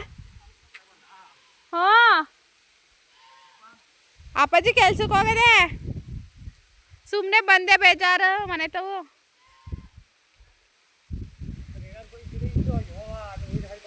ಹ್ಞೂ ಹೋಯ್ತೀವಿ, ಅಪ್ಪರ ಏನು ಬತ್ತೆ ಇಲ್ವಲ್ಲ, ಹಂಗೆ ಹೋಯ್ತೀವಿ. ಈ ಹುಣ್ಣಿ ಹೂವಲ್ಲಿ ಬೇಜಾರು ಆಟ ಆಡ್ಬಿಟ್ಟಿದ್ದೀವಿ. ಅಡುಗೆ ಮಾಡೋಕ್ಕೆ ಅಂತೆ, ಸಾರು ಮಾಡೋಕ್ಕಂತೆ ಅಂತ ಎಲ್ಲ ನೋಡಿ. ಇದೊಂಥರ ಫ್ಲವರು. ನನಗೆ ಈ ಥರ ಚಿಕ್ಕ ಚಿಕ್ಕದು ಹೂಗಳು ಅಂದರೆ ಭಾಳ ಪ್ರೀತಿ, ತುಂಬ ಇಷ್ಟ. ನಿಮಗೂ ಕೂಡ ತೋರಿಸ್ತೀನಿ. ಹಾಗೆ ಫಸ್ಟ್ ಟೈಮ್ ತೋರಿಸ್ತಿದೆ ನೋಡಿ, ಇದು ಏನು ಎಲೆ ಅಂತ. ಹಿಂಗೆ ನಾವು ಆಟ ಆಡೋವು. ಇದು ಎಲೆ ಫುಲ್ ನೀರೇ ಆಗಲ್ಲ. ಕೆಸುವಿನ ಎಲೆ ಎಂಥದ್ದು? ಕೆಸುವಿನ ಎಲೆ. ಯಾರೋ ಕಮೆಂಟು ಹಾಕಿದ್ರು ಕೆಸುವಿನ ಎಲೆ. ಇದರಲ್ಲೇನೋ ಗೊಜ್ಜು ಮಾಡ್ಕೊಂಡು ಕೊತ್ತರೋಡೆ ಮಾಡ್ತಾರಂತೆ. ನಮ್ಮ ಗೊಜ್ಜು ಮಾಡೋದಕ್ಕಂಬ ಅವ ಮಾಡಮ್ಮ. ಮತ್ತೆ ಈ ಕಡಿಕೆ ನಮ್ಮ ಕಡಿಕೆ ಸುಸ್ಮಾ ಹಳದಿನ ಮ್ಯಾಕ್ ಮನೆ ಜೇನದಲ್ಲಿ ಫ್ರೆಂಡ್ಸ್ ಓಡೋಗ್ಬಿಡೋಣ ಬನ್ನಿ. ಪತ್ರೊಡೆ ಅಮ್ಮ ಮಾಡಮ್ಮ. ಮತ್ತೆ ಒಂದೇ ಪತ್ರೊಡೆ ಅದು ಹೆಂಗೆ ನೋಡು. ನಾನು ಸಬ್ಸ್ಕ್ರೈಬರ್ಸ್ ಕಮೆಂಟ್ ಮಾಡಿದ್ರು ಪತ್ರೊಡೆ ಮಾಡ್ತಾರಂತಿದ್ರಲ್ಲಿ. ನಡಿ ಹಾಗೆ ಆಫ್ ಮಾಡು ಕ್ಯಾಮ್ರಾವ. ಬಿಡಿಸ್ಕೊಬಂದ್ವಲ್ಲ ಆ ಗದ್ದೆಗೆ ಹೋಗಿ ಗೆಜ್ಜೆ ಬಿಡಿಸ್ಕೊಂಡು ಹೊಸಿ ಚೊಟ್ಟು. ನಾನಂತೂ ಅವತ್ತು ಬೇಕಾದಷ್ಟು ಚೊಟ್ಟ ತಿಂದಾಕ್ಬಿಟ್ಟೆ ಫ್ರೆಂಡ್ಸ್. ಸ್ಕೂಲ್ ಡೇಸಲ್ಲಿ ತಿಂದಿದ್ದು ಚೊಟ್ಟನ್ನ ತಿಂದಾಕ್ಬಿಟ್ಟೆ. ಇವತ್ತು ಹೊಸಿ ಚೊಟ್ಗಿಟ್ಟು ತಿನ್ಕೊಂಡು ಗೆಜ್ಜೆ ಬಿಡಿಸ್ಕೊಂಡು ಹಂಗೆ ವಿಡಿಯೋ ಮಾಡ್ಕೊಂಡು ಹೋಗೋಣ ನೋಡಿ. ಇವತ್ತು ಸೊಪ್ಪು ಸಾರಿ ಸೊಪ್ಪು ಇಟ್ಕೊಂಡು ಹೊಸಿಯ ಹೆಂಗೋ ಫ್ರಿಡ್ಜ್ ಅದೇ ಫ್ರೆಂಡ್ಸ್. ಫ್ರಿಡ್ಜ್ ಇರೋದಕ್ಕೆ ಎಷ್ಟೊಂದು ಅನುಕೂಲ ಅಂದರೆ ಈ ಸೊಪ್ಪೆಲ್ಲ ಇಟ್ಕೊಬೋದು. ತರಕಾರಿಗಳೆಲ್ಲ ನಾವು ಮುಂಚೆ ದುಡ್ಡಿಲ್ದೇ ತಗೋತಾನೇ ಇರಲಿಲ್ಲ. ಬರೀ ಮಜ್ಜಿಗೆಯಲ್ಲಿ ಕೂಡ ಊಟ ಮಾಡಿದ್ದೀವಿ ನಾವು. ಅಂಥ ಲೈಫ್ನು ನಾವು ನೋಡಿದ್ದೀವಿ. ಇವತ್ತು ವಾರಕ್ಕೊಂದ್ಸತಿ ಚಿಕನ್ ತಿಂತಾರೆ, ನಾನ್ ವೆಜ್ ತಿಂತಾರೆ, ಮಜ್ಜಿಗೆಯಲ್ಲೂ ಊಟ ಮಾಡಿದ್ದೀವಿ, ಮೆಣಸಿನ್ಕಾಯಿ ಕರ್ದಾರ ತಿಂದಿದ್ದೀವಿ. ಫ್ರಿಡ್ಜ್ ಇರೋದ್ರಿಂದ ಏನು ಅಂದರೆ ಚೀಪಾಗಿ ಸಿಕ್ಕಿದಾಗ, ಈಗ ಕಡಿಮೆ ಅಮೌಂಟ್ಗೆ ತರಕಾರಿಗಳು ಸಿಕ್ಕಿದಾಗ ತಗೊಂಡು ಇಟ್ಕೊಂಡ್ಬಿಟ್ರೆ ಅದು ಸುಮಾರು ದಿನ ಬರುತ್ತೆ ನಮಗೆ. ಸ್ವಲ್ಪ ಯೂಸ್ ಮಾಡ್ತೀವಲ್ವಾ, ಹಾಗಾಗಿ ಸೊ ಫ್ರಿಡ್ಜ್ ಇರೋದಕ್ಕೆ ತುಂಬ ಉಪಯೋಗ. ಈಗ ಸೊಪ್ಪೆಲ್ಲ ಕುಯ್ಕೊಂಡು ಹೋಗಿರ್ತೀವಿ. ಅದೇ ಫ್ರಿಡ್ಜ್ ಇಲ್ಲ ಅಂದಿದ್ರೆ ಸೊಪ್ಪನ್ನ ಇಟ್ಕೊಳಕ್ಕಾಗ್ತಿರ್ಲಿಲ್ಲ. ಏನು 1 ಡೇ 2 ಡೇಸ್ ಇಟ್ಕೊಬೋದಿತ್ತೋ ಏನೋ, ಎಲ್ಲ ಫುಲ್ಲು ಹಾಳಾಗ್ಬಿಡುತ್ತೆ. ಒಂದೇ ಒಂದು ಗೆಜ್ಜೆ ಸಿಕ್ತು. ನಾನು ಅಣಬೆ ಹುಡುಕ್ತಾ ಇದ್ದೀನಿ. ಅಯ್ಯಪ್ಪ ಬದಾದಾಟಕ್ಕೆ ಭಯ ಆಯ್ತದೆ. ಅದು ಮೊಬೈಲ್ ಇಟ್ಕೊಂಡು ಅಣಬೆನೇ ಸಿಗ್ತದೆ ಫ್ರೆಂಡ್ಸ್. ನಿಮ್ಗೆ ತೋರಿಸೋಣ. ಫ್ರೆಶ್ ಅಣಬೆ ಎಷ್ಟು ಚೆನ್ನಾಗಿರ್ತದೆ, ಸಖತ್ತಾಗಿರ್ತದೆ. ತೋರಿಸೋಣ ಅಂದರೆ ಅಣಬೆ ಇಲ್ಲ. ನಮ್ಮಮ್ಮ ಮಾವಿನಕಾಯಿ ಗಿಡ ನೆಡೋಕ್ಕಲ್ಲ ಅಂತದೆ. ಜೀರಿಗೆ ಮಾವಿನಕಾಯಿ ಅಂತ ನೀವು ಕೇಳಿರ್ತೀರ. ಅದು ಫುಲ್ಲು ಜೀರಿಗೆ ಸ್ಮೆಲ್ಲು, ತಿನ್ನೋಕ್ಕಾಗ್ತಾ ಇರಲ್ಲ. ಜೀರಿಗೆ ಥರ ಸ್ಮೆಲ್ ಬರುತ್ತೆ. ಅದಕ್ಕೆ ನಮ್ಮಮ್ಮ ನೆಡೋದು ಬೇಡ ಅಂತ ಹಂಗೂ ಕಿತ್ಕೊಬಂದಲ್ಲಿ ಕೆಳಗಡೆ ಗದೆ ಬಿಟ್ಟಿದ್ದೀನಿ. ನೋಡೋಣ. ಇನ್ನೊಂದು ಮರ ಆಗಿ ಬುಟ್ಟಿ ನಾವು ತಿನ್ನೋ ಅಷ್ಟರಲ್ಲಿ ನನಗೆ ವಯಸ್ಸೇ ಆಗೋಗಿರ್ತದೆ. ಏನಂತೀರಿ? ಈಗ ಬನ್ನಿ ಗದೆ ಬಂದು ಮೇಲ್ಗಡೆ ಗದ್ದೆಗೆ ಬಂದೆ. ಗೆಜ್ಜೆ ಬಿಡ್ಸೋಣ, ಕೆಲಸ ಸ್ಟಾರ್ಟ್ ಮಾಡುವ. ನೋಡಿ ಫ್ರೆಂಡ್ಸ್, ಎಷ್ಟು ಸಖತ್ತಾಗೈತೆ ಹೂವು ನೋಡಿ. ನನಗೆ ಮುಂಚೆಯಿಂದನೂ ಅಷ್ಟೇ ಈ ರೋಸು, ಈಗ ಮಲ್ಲಿಗೆ ಹೂವು, ಬೆಡ್ತಾರೆ ಹೂವು, ದೊಡ್ಡ ಹೂಕ್ಕಿಂತ ಈ ಥರ ಸ್ಮಾಲ್ ಹೂವನ್ನು ನನಗೆ ತುಂಬ ಇಷ್ಟ. ಒಂಥರ ಬ್ಲೂ ಕಲರ್, ಪರ್ಪಲ್ ಕಲರಲ್ಲಿ ಒಂದು ಹೂವು ಬರೋದು, ಅಂದರೆ ನೆಲೆ ಹಸ್ಲು ಗಿಡ ಅಂತಾರಲ್ಲ, ಅಂದರೆ ಎತ್ತರ ಬೆಳೆಯಲ್ಲ, ಬರೀ ಭೂಮಿ ಹತ್ರನೇ ಬೆಳೆಯುತ್ತಲ್ಲ ಆ ಥರದ್ರಲ್ಲೊಂದು ಪರ್ಪಲ್ ಕಲರ್ ಬರೋದು, ಅದು ಸಖತ್ ಇಷ್ಟ. ಅದು ನೋಡ್ತಾ ಇದ್ದೀನಿ ನಿಮ್ಗೆ ತೋರ್ಸೋಕ್ಕೆ. ನೋಡಿ, ಇದೊಂಥರ ವೈಟ್ ಹೂವು. ಹಳ್ಳಿಲಿರೋರು ನೋಡಿರ್ತೀರ. ಸೆತ್ತೆ ತೋರಿಸ್ತಿದ್ದೀನ ಸುಷ್ಮಾ ಅನ್ಕೋಬೇಡಿ. ಈ ಸೆತ್ತೆರೇ ಕುಶಾಲನಗರಕ್ಕೆ ಕೆರೆಯಲ್ಲಿ ಬೆಳೆದಿರೋಂತಹ ಸೆತ್ತೆಯಲ್ಲಿ ಬೆಳೆದಿರೋಂಥ ಹೂವು ನೋಡೋಕ್ಕೆ ಜನ ಪ್ರವಾಸಿಗರೆಲ್ಲ ಹೋಯ್ತವ್ರೆ ನೋಡಿ. ಇದೊಂಥರ ಯೆಲ್ಲೋ ಕಲರ್ ಹೂವು ನೋಡಿ, ಏನು ಸಖತ್ತಾಗೈತೆ. ಝೂಮ್ ಮಾಡ್ತೀನಿ, ಇದೊಂಥರ ಹೂವು, ಇದೇ ಒಂಥರ ಹೂವು. ಈ ಸತ್ತೆಗಳನ್ನೇ ನೋಡೋಕ್ಕೆ ಕೆಲವೊಬ್ಬರು ಫಾರಿನಿಂದ ಇಂಡಿಯಾಗೆ ಬರ್ತಾರೆ. ನೋಡಿ, ಇದು ವೈಟಾ? ಓಕೆ, ಇದು ವೈಟು. ಇದೇ ಕಲರಲ್ಲಿ ಇಲ್ಲಿ ನೋಡಿ ಬ್ಲೂ ಇದೆ. ನೋಡಿ, ಇದು ಬ್ಲೂ. ಸುತ್ತಮುತ್ತ ಜನಗಳೇ ಇಲ್ಲ. ಅಲ್ಲಿ ಸ್ವಲ್ಪ ಜನ ಕುರಿ ಎಮ್ಮೆ ಮೇಸ್ತಾ ಇದ್ರಲ್ಲ ಅವರು ಬಿಟ್ಟರೆ ಇಲ್ಲಿ ಗದ್ದೆ ಹತ್ರ ಕೆಲಸ ಮಾಡೋ ಅಂಥವ್ರು ಯಾರೂ ಇಲ್ಲ. ಯಾಕೆ ಗೊತ್ತಿಲ್ಲ, ಏನು ಕೆಲಸಗಳಿರಲ್ಲ ಅನ್ಕೋತೀನಿ. ಮೋಸ್ಟ್ಲಿ ಇದ್ದರೆ ಬರ್ತಾರೆ ಆಬ್ವಿಯಸ್ಲಿ. ಇಲ್ಲ ಅಂದ್ರೂ ಫ್ರೆಂಡ್ಸ್ ಕೆಲವೊಬ್ರು ಹೆಂಗೆ ಅಂದರೆ ಕೆಲಸ ಇಲ್ಲ ಅಂತ ಹೇಳಿದ್ರು ಗದ್ದೆ ಹತ್ರ ಬಂದು ಅವರು ಒಂದು ರೌಂಡ್ ಹೊಡ್ಕೊಂಡು ಸುತ್ಕೊಂಡು ಹೋಗಬೇಕು ಅಂದರೆ ಅವರು ಸಮಾಧಾನ. ಈಗ ನಮ್ಮ ಅಪ್ಪಾಜಿನೂ ಅಷ್ಟೇ ಬೆಳಗ್ಗೆ ಸಲ ಬರುತ್ತೆ, ಬಂದು ಹಾಗೆ ಸುತ್ಕೊಂಡು ಬೈಕಲ್ಲಿ ಬಂದ್ಬಿಟ್ಟು ಸುತ್ಕೊಂಡು ಹಾಗೆ ಹೋಗ್ತಾರೆ. ನಮಗೆ ಜಮೀನು ಜಾಸ್ತಿ ಇಲ್ಲ, ಬಟ್ ನಾವೇನು ವ್ಯವಸಾಯ ಮಾಡಲ್ಲ. ಈ ಥರ ತಣ್ಣಿ ಹಾಕ್ಕೊತೀವಿ ಅಷ್ಟೇ ಅಂದ್ರೂ ಕೂಡ ನಮ್ಮ ಅಪ್ಪಾಜಿ ಒಂದು ದಿನಕ್ಕೆ ಬೆಳಗ್ಗೆ ಸಲ ಎದ್ದ ತಕ್ಷಣ ಬಂದು ಒಂದು ರೌಂಡ್ ನಮ್ಮ ತೋಟ ಎಲ್ಲ ತಿರ್ಕೊಂಡು ಆಮೇಲಿಂದ ಕೆಲ್ಸಕ್ಕೆ ಹೋಯ್ತದೆ ಹಾಗೆ. ಸೊ ಗೆಜ್ಜೆಗಳು ಪರವಾಗಿಲ್ಲ, ಇವತ್ತು ಸುಮಾರು ಜಾಸ್ತಿ ಕಾಣ್ತಾವೆ. ಪಟ್ ಅಂತ ಗೆಜ್ಜೆ ಬಿಡಿಸ್ಕೊಬಿಡೋಣ. ಇವಾಗ ಖಾಲಿ ಬಾಂಡ್ಲಿ ಐತೆ, ಎಷ್ಟಾಯ್ತವೆ ಅಷ್ಟು ಬಿಡಿಸ್ಕೊಂಡು ಮಳೆ ಬರೋ ಅಷ್ಟೊತ್ತಿಗೆ ಮನೆಗೆ ಹೋಗ್ಬಿಡೋಣ. ಫ್ರೆಂಡ್ಸ್, ಫೈನಲಿ ಮಳೆ ಸ್ಟಾರ್ಟ್ ಆಗೋಯ್ತು. ಅಮ್ಮ ಛತ್ರಿ ತಗೋತೀನಿ ಅಂದಿದ್ದಕ್ಕೆ ಎಂಥ ಮಳೆ ಬರ್ತದೆ ಬಾ ಅಂತು. ನನ್ನ ಮೊಬೈಲ್ಗೆಲ್ಲ ಮಳೆ ಬೀಳ್ತದೆ ನೋಡಿ. ಸರೌಂಡಿಂಗ್ ಹೆಂಗೆ ಕಾಣ್ತಾ ಇದೆ ನೇಚರು ಅಂದರೆ ಯಾರಿಗೆಲ್ಲ ಇಷ್ಟ ಆಯಿತು. ಅಯ್ಯಪ್ಪ, ಎಲ್ಲಿ ನೋಡಿದ್ರು ಹಸಿರು ಹಸಿರು ಹಸಿರು, ಕೆಂಪು ನೀಲಿ ಎಲ್ಲ ಇರಬೇಕಿತ್ತು. ಇಲ್ಲಿ ನೋಡಿ ನಮ್ಮಮ್ಮನ ಬೈತಾರೆ. ಯಾಕೆ ಗೊತ್ತಾ, ನೋಡಿ ಮೊನ್ನೆ ಬಂದಾಗ ಇಲ್ಲೆಲ್ಲ ಫುಲ್ ಹುಲ್ಲಿತ್ತು ಆಯಿತಾ. ಗಿಡಗಳೆಲ್ಲ ಈ ಥರ ಮೊಲ್ಕೊಂಡೈತೆ. ಬಿಕಾಸ್ ಬಡ್ಡೇಲಿ ಈ ಥರ ತುಣ್ಕೊಂಡು ಹುಲ್ಲನ್ನ ಕುಯ್ಕೊಂಡು ಹೋಗೋರೆ. ನೋಡಿ ಇಲ್ಲೆಲ್ಲ ಈ ಗದ್ದೆ ಫುಲ್ಲು ಹುಲ್ಲು ಇಷ್ಟು ಎತ್ತರ ಇತ್ತು, ಅದನ್ನೆಲ್ಲ ಕಿತ್ಕೊಂಡು ಹೋಗೋರೆ. ಅದಕ್ಕೆ ಗಿಡಗಳು ತುಂಡೋರಲ್ಲ, ಗಿಡಗಳೆಲ್ಲ ಫುಲ್ಲು ಎಲ್ಲ ಮಲ್ಕೊಂಡ್ಬಿಟ್ಟವೆ. ಅದಕ್ಕೆ ನಮ್ಮಮ್ಮ ಬೈತಾ ಇದೆ. ಅಯ್ಯೋ ಭಗವಂತ, ನಮ್ಮಮ್ಮ ಬೈಯೋದಕ್ಕೂ ನಾನು ವೀಡಿಯೋ ಮಾಡ್ತಿರೋದಕ್ಕೂ ಅದ್ರಲ್ಲಿ ಮಳೆ ಬರ್ತಿರೋದಕ್ಕೂ ಎಡವಟ್ಟಾಗೋಯ್ತು. ನಾವು ಚೀಲನೂ ತಂದಿಲ್ಲ, ಗೆಜ್ಜೆ ಸ್ವಲ್ಪ ಸಿಕ್ಕಿದ್ವಲ್ಲ ಅಂತ. ಇವತ್ತು ಜಾಸ್ತಿ ಅವೆ. ಒಂದು ಕಡೆ ಮಳೆ ಸ್ಟಾರ್ಟ್ ಆಯಿತು, ನೀವು ನೋಡ್ತಾ ಇರ್ಬೋದು. ನಮ್ಮಮ್ಮ ಫಸ್ಟ್ ನೀನು ಹೋಗು ಅಂತ ಅದೇ. ನಾನು ನೋಡೋಣ ಹಂಗೆ ಹೋಯ್ತದೇನೋ ಅಂದ್ಬಿಟ್ಟು ನಾನು 5 ನಿಮಿಷ ಹಾಗೆ ಬಿಡಿಸ್ದೆ. ಅಂದು ಕಡಿಮೆನೇ ಆಗಲಿಲ್ಲ. ನಮ್ಮಮ್ಮ ನಿಂಗೆ ಮೊದಲು ಶೀತ ತಲೆನೋವು ಅಂತ, ಫಸ್ಟ್ ಹೋಗು ಅಲ್ಲಿ ಮರದ ಹತ್ರ ನಿಂತ್ಕೋ ಅಂತ. ನಾನಾಗಿ ಇದು ಮಾಡ್ತಾಯಿದ್ದೆ. ಅಮ್ಮ ಮರತವ್ ನಿಂತ್ಕೊಬಾರ್ದು ಕಣಮ್ಮ, ಸಿಡ್ಲು ಬಂದರೆ ನಾನು ಕಾಗೆ ಆಯ್ತೀನಿ ಅಂತ. ಏನು ಸಿಡ್ಲು ಬರೋಷ್ಟು ಗುಡುಗು ಬರೋಷ್ಟು ಏನು ಮಳೆ ಬರೋಕ್ಕಲ್ಲ ಕತೆ, ಸಿದ್ರುಕೊಂಡು ಹಾಗೆ ಹೋಯ್ತದೆ ಕತೆ, ನಡಿ ಅಂತ ಅಂತಾಯಿತು. ನೀನು ಬಾರಮ್ಮ, ನಾನು ಒಬ್ಬಳೇ ಹೋಗಲ್ಲ ಕತೆ ಅಂತ ಅಂದೆ. ನಮ್ಮ ಅಮ್ಮ ಜೋರಾಗಿ ಬರೋ ಗಂಟ್ಲು ಎಷ್ಟು ಕರೆದ್ರೂ ಬರಲಿಲ್ಲ, ಅಲ್ಲೇ ನಿಂತ್ಕೋತು. ನಾನು ವೀಡಿಯೋನು ಮಾಡೋಕ್ಕಾಯ್ತಿದ್ದಿಲ್ಲ ಫ್ರೆಂಡ್ಸ್, ಮೊಬೈಲ್ಗೆಲ್ಲವ ನೀರು ಬೀಳ್ತಾಯಿತ್ತು. ಫೈನಲಿ ಜೋರಾಗಿ ಮಳೆ ಬಂತು. ನಾನು ಅಮ್ಮನವೇ ತೆಂಗಿನ ಮರದ ಹತ್ರ ಬಂದು ನಿಂತ್ಕೊಂಡು ಸ್ವೆಟ್ರನ್ನೇ ತಲೆ ಮೇಲೆ ಹಾಕೋ ಫಸ್ಟು ನೀನು, ನಿಂಗೆ ಶೀತ ತಲೆನೋವು ಅಂತು. ಚಳಿ ಆಯ್ತಾಯಿತು, ಹಂಗುವೆ ಸ್ವೆಟ್ರು ತೆಗೆದ್ಬಿಟ್ಟು ತಲೆ ಮೇಲೆ ಹಾಕೊಂಡು ನಮ್ಮ ಅಮ್ಮನ ಮಾತು ಒಂಚೂರು ಹಳ್ಳಿ ಭಾಷೆ ಎಲ್ಲ ಅಡ್ಜಸ್ಟ್ ಮಾಡ್ಕೊಳ್ಳಿ, ಬೇಜಾರು ಮಾಡ್ಕೊಬಿಡಿ. ಮಳೆ ಬತ್ತು ಏನೂ ತಂದು ಇಲ್ಲ, ಸ್ವೆಟ್ರನ್ನೇ ಬಿಚ್ಕೊಂಡು ಹಾಕ್ಕೊಂಡಿದ್ದೀನಿ. ನಂಗೆ ಮೊದಲೇ ಶೀತ ತಲೆನೋವು, ಮಳೆಯಲ್ಲಿ ನೆಂದರೆ ಆಗೋದಿಲ್ಲ. ಸುಮಾರಾಗಿ ಹೆಜ್ಜೆ ಸಿಕ್ತು ಅಲ್ವಮ್ಮ ಇವತ್ತು? ಇನ್ನೂ ಅವೇ ಕಣಮ್ಮ, ಜೋರಾಗೆ ಬರ್ತದೆ ಕಣಮ್ಮ. ನಾವು ಈ ತೆಂಗಿನ ಮರತ್ತವು ನಿಂತಿದ್ದೀವಿ, ನಮ್ಮ ತೆಂಗಿನ ಮರತ್ತವು ಜೋರಾಗಿ ಬಂದ್ರಂತೂ ಪುಟ್ಕೆ ನೆಂದೇ ಹೋಗೋದೆಯ. ನನಗೆ ಮಳೆಯಲ್ಲಿ ಮೊಬೈಲ್ಗೆಲ್ಲ ನೀರು ಹಾಕ್ತಾ ಇದೆ ಫ್ರೆಂಡ್ಸ್. ಜರ್ಕಿನ್ನ ಅಡ್ಲಾಗಿ ಇಟ್ಕೊಂಡು ವೀಡಿಯೋ ಮಾಡ್ತಾಯಿದ್ದೀನಿ. ನನ್ನಂಥ ಯೂಟ್ಯೂಬರ್ ಎಲ್ಲಿ ಸಿಗ್ತಾರೆ ನಿಮಗೆ ಅಲ್ವಾ? ಎಷ್ಟು ಕಷ್ಟಪಡ್ತಾಯಿದ್ದೀನಿ ನಾನು. ಮರತಕ್ಕೆ ಹೋಗಿ ನಿಂತದೆ. ಅಮ್ಮ ಹಾಯ್ ಮೇಡಮ್ಮ. ನಾನು ಹೆಂಗೋ ಮರಲಿದ್ದೆ, ಬತ್ತಿಯಾಗಿ ಅದೇ ಕೇಳ್ಬಿಟ್ಟು ಕರ್ಕೊಬಂದ್ಬಿಟ್ಟು ಮಳೆಯಲ್ಲಿ. ಇಲ್ಲಿ ನೋಡಿ ನಮ್ಮ ಪಕ್ಕದವರು ಗದ್ದೆಯವರು ಈ ಥರ ಹಳ್ಳದಾಗ ಮಾಡ್ಕೊಂಡವ್ರೆ. ಯಾಕೆ ಅಂತ ಹೇಳಿದ್ರೆ ನೀರಿರಲ್ವಲ್ಲ ಆ ಟೈಮಲ್ಲಿ, ಇದಕ್ಕೆ ನೀರು ತುಂಬ ಹಾಕ್ಕೊಂಡು ವ್ಯವಸಾಯಕ್ಕೆ ಯೂಸ್ ಮಾಡ್ಕೊಳ್ಳೋಕ್ಕೆ ಹೊಂಡ ಅಂತಿರೋ, ಕೊಳ ಅಂತಿರೋ, ಇಲ್ಲ ಸಣ್ಣ ಬಾವಿ ಅಂತಿರೋ ಆ ಥರ ಮಾಡ್ಕೊಂಡಿದ್ದಾರೆ. ಸೊ ಇವಾಗೇನು ನೀರಿನ ಅವಶ್ಯಕತೆ ಇಲ್ಲ ಅಲ್ವಾ, ಮಳೆಗಾಲ, ಅದಕ್ಕೆ ಖಾಲಿ ಬಿದ್ದೈತೆ. ಆದ್ರೂ ಫುಲ್ ಮಳೆ ಹೋದರೆ ತುಂಬ್ಕೋತದೆ ಇದು. ನಮ್ಮ ಪಕ್ಕದ ಗದ್ದೆ ಆಂಟಿಯವ್ರು ಬಂದರು. ಅವರ ಗಿಡದಲ್ಲಿ ಗೆಜ್ಜೆ ಬಿಡ್ಸೋಕ್ಕೆ ಅಂತೇಳಿ ಅವ್ರು ಹೆಂಗೋ ಪುಣ್ಯಕ್ಕೆ ಛತ್ರಿ ತಂದಿದ್ರು. ಅವ್ರ ಛತ್ರಿಲಿ ನಾನು ನಿಂತ್ಕೊಂಡೆ. ಪಾಪ ನಮ್ಮಮ್ಮ ಛತ್ರಿ ಇಲ್ಲ, ಮರದಂಡಿಲಿ ನಿಂತ್ಕೊಂಡು ಇಬ್ಬರೂ ಅವರು ನಮ್ಮ ಮೋಟಾರ್ದವರೇ ಆಗಬೇಕು, ರಿಲೇಷನ್ನೇ ಆಗಬೇಕು, ಅಣ್ಣ ತಮ್ಮದಿರು ಅಂತಾರಲ್ಲ ಆ ಥರ. ನಮ್ಮ ಅಮ್ಮನೂ ಆಂಟಿನೂ ಏನೇನೋ ಮಾತಾಡ್ತಾಯಿದ್ರು, ಕಷ್ಟ ಸುಖವ. ನಾನು ನಗಾಡ್ತಾ ಇದ್ದೆ. ಗದ್ದೆ ತಕ್ಕ ಬಂದ್ರು, ಈ ಮಳೆಯಲ್ಲೂ ಕಷ್ಟ ಸುಖ ಮಾತಾಡ್ತಾ ಇದ್ದೀರಲ್ಲ ಅಂತ. ಆಂಟಿ ಮಗ ಏನೋ ವೀಡಿಯೋ ಮಾಡ್ಕೊತಾ ಅದಲ್ಲ, ಮಾಡ್ಕೊಳ್ಳಿ ಅಂತಿತ್ತು. ನನಗಿತ್ತು ಮನೆಕವ ಬರ್ತೀನಿ, ರೊಟ್ಟಿ ಹಾಕಿ ಕೊಟ್ಬಿಟ್ಟು ತಂದ್ರೆ ಹೋಗಿ ರಾಗಿ ಬಿಡಿಸ್ಕೊಂಡ್ಬಂದ್ಬಿಟ್ಟು ಮಾಡಬಿಟ್ಟು ಬಂದ ಇಬ್ರು ಮಲ್ಕಪ್ಪ ಬರ್ತೀನಿ ಹೊಲ್ಟಕ್ಕೆ ಹೋಗಿ, ಆಮೇಲೆ ಅನ್ನ ಮಾಡ್ಕೊಳ್ಳೋಣ ಅಂತ ಹೇಳಿದ್ದೆ. ನನ್ನ ಫೋನ್ಗೆ ಬೈಬಾರ್ದು, ಬೈತೀನಿ. ಏನಾಗಾಯಿತು ನಾನು ಮಾತಾಡೋದೆಲ್ಲ ಮ್ಯೂಟ್ ಆಗ್ತಿದೆ. 2 ಮಿನಿಟ್ಸ್ ಮಾತಾಡಿದ್ದೀನಿ ಅಂತ ಹೇಳಿದ್ರೆ ಅದರಲ್ಲಿ ಒಂದು 30-40 ಸೆಕೆಂಡ್ಸ್ 1 ನಿಮಿಷ ಮ್ಯೂಟ್ ಆಗ್ತಾಯಿದೆ, 1 ನಿಮಿಷ ಮಾತ್ರ ವಾಯ್ಸ್ ಕೇಳ್ತಾ ಐತೆ. ನನಗೆ ಏನಾಗಾಯಿತು ತಲೆ ಕೆಟ್ಟೋಗ್ಬಿಟ್ಟೈತೆ ಫ್ರೆಂಡ್ಸ್. ಇದೇ ಗ್ಯಾಪಲ್ಲಿ ಅಮ್ಮ ಕರಿತಾ ಇದ್ರು, ಒಂದು ಸ್ವಲ್ಪ 3-4 ವೀಡಿಯೋ ಮಾಡ್ಕೊಬಿಟ್ಟೆ. ಗದ್ದೆ ತವು ಚೆನ್ನಾಗಿ ನೆಟ್ವರ್ಕ್ ಸಿಗ್ತೈತೆ. ಆ್ಯಂಡ್ ಮಳೆ ಹೋಯಿತು, ಬ್ಯಾಕ್ ಟು ವರ್ಕ್. ಈಗ ಗೆಜ್ಜೆ ಬಿಡಿಸ್ಬೇಕು. ಇಷ್ಟು ಗೆಜ್ಜೆ ಪರವಾಗಿಲ್ಲ, ಇವತ್ತು ಮೊನ್ನೆಕ್ಕಿಂತ ಇವತ್ತು ಚೆನ್ನಾಗಿ ಸಿಕ್ಕೈತೆ ಗೆಜ್ಜೆ. ಆದ್ರೂ ಕಂಡವರೆಲ್ಲ ಕುಯ್ಕೊಂಡು ಹೋಗಿಲ್ಲ ಅಂದರೆ ನಮಗೆ ಸುಮಾರಾಗಿ ಆಗುತ್ತೆ ಮನೆಗೆ. ಹಳಾದವರು ಬೇರೆಯವರೆಲ್ಲ ಕುಯ್ಕೊಂಡು ಹೋಗ್ತಾರೆ, ಅವರಿಗೆ ಎಕರೆಗಟ್ಟಲೆ ಗದ್ದೆ ಇದೆ. ನಾವು ಬಡವರು ಇರೋದೇ 10 ಗುಂಟೆ ಗದ್ದೆ. ಅದರಲ್ಲಿ ಹೆಂಗೋ ಬೆಳ್ಕೊಂಡು ತಿನ್ನೋಣ ಅಂದರೆ ಈ ಹಳ ಜನಗಳು ಬಿಡೋದಿಲ್ಲ, ಕೈ ಸರಿ ಇರೋದಿಲ್ಲ.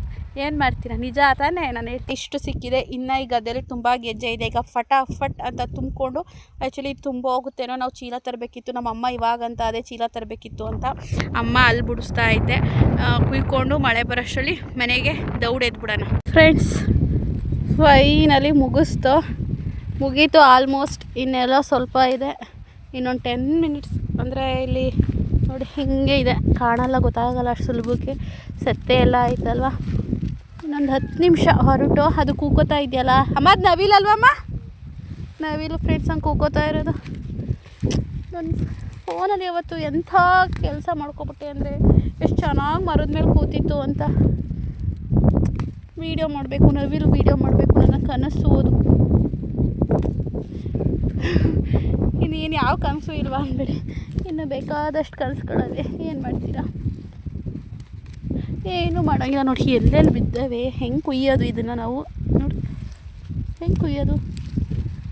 ಅಮ್ಮಕ್ಕೂ ಆರಾಮಾಗಿ ಮೊದಲಿಗೆ. ಅಯ್ಯೋ ಕೈಲಿ ಹಿಡ್ಕೊಳಕ್ಕಾಗಲ್ಲ. ಮುಗೀತು, ಹೊರಡೋಣ ಅಂತೇಳಿ ಹೊರಡ್ತಾ ಇದ್ದು.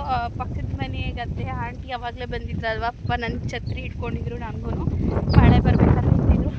ಅವ್ರ ಗದ್ದೆ ಹತ್ರ ಹೋಗ್ತಾ ಇದ್ದೀನಿ. ಅಲ್ಲಿದ್ದಾರೆ ಆಂಟಿ, ಅವ್ರಿಗೆ ಛತ್ರಿ ಕೊಟ್ಬಿಟ್ಟು ಅಲ್ಲಿ ಏರಿ ಮೇಲೆ ಹೋಗ್ಬೋದು ಫ್ರೆಂಡ್ಸ್. ಏರಿ ಮೇಲೆ ಹೋದರೆ ಬಳಸ್ಕೊಳ್ಬೇಕು. ಆಂಟಿ ಇಲ್ಲಿರೋಣ,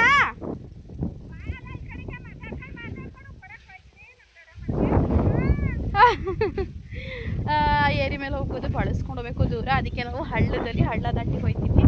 ಆಗ ಚಿಕ್ಕವರಾಗಿದ್ದಾಗ ನಮ್ಮ ಅಮ್ಮ ಅವರು ಹಳ್ಳದಲ್ಲಿ ಕರ್ಕೋಬೇಕಿಲ್ಲ, ಬೀಳ್ತಾರೆ, ಹಾವು ಪಾವು ಇರ್ತವೆ, ಭಯ ಅಂತ ಹೇಳಿ ಏರಿ ಮೇಲೆ ಬರೋವು. ಈಗ ಹಳ್ಳದಲ್ಲೇ ಗೋಯಿಂಗ್. ಹೊರಡೋಣ ಫ್ರೆಂಡ್ಸ್. ನೋಡಿ ಫ್ರೆಂಡ್ಸ್, ನೀರು ಎಷ್ಟು ಚೆನ್ನಾಗಿ ಹರಿತೈತೆ.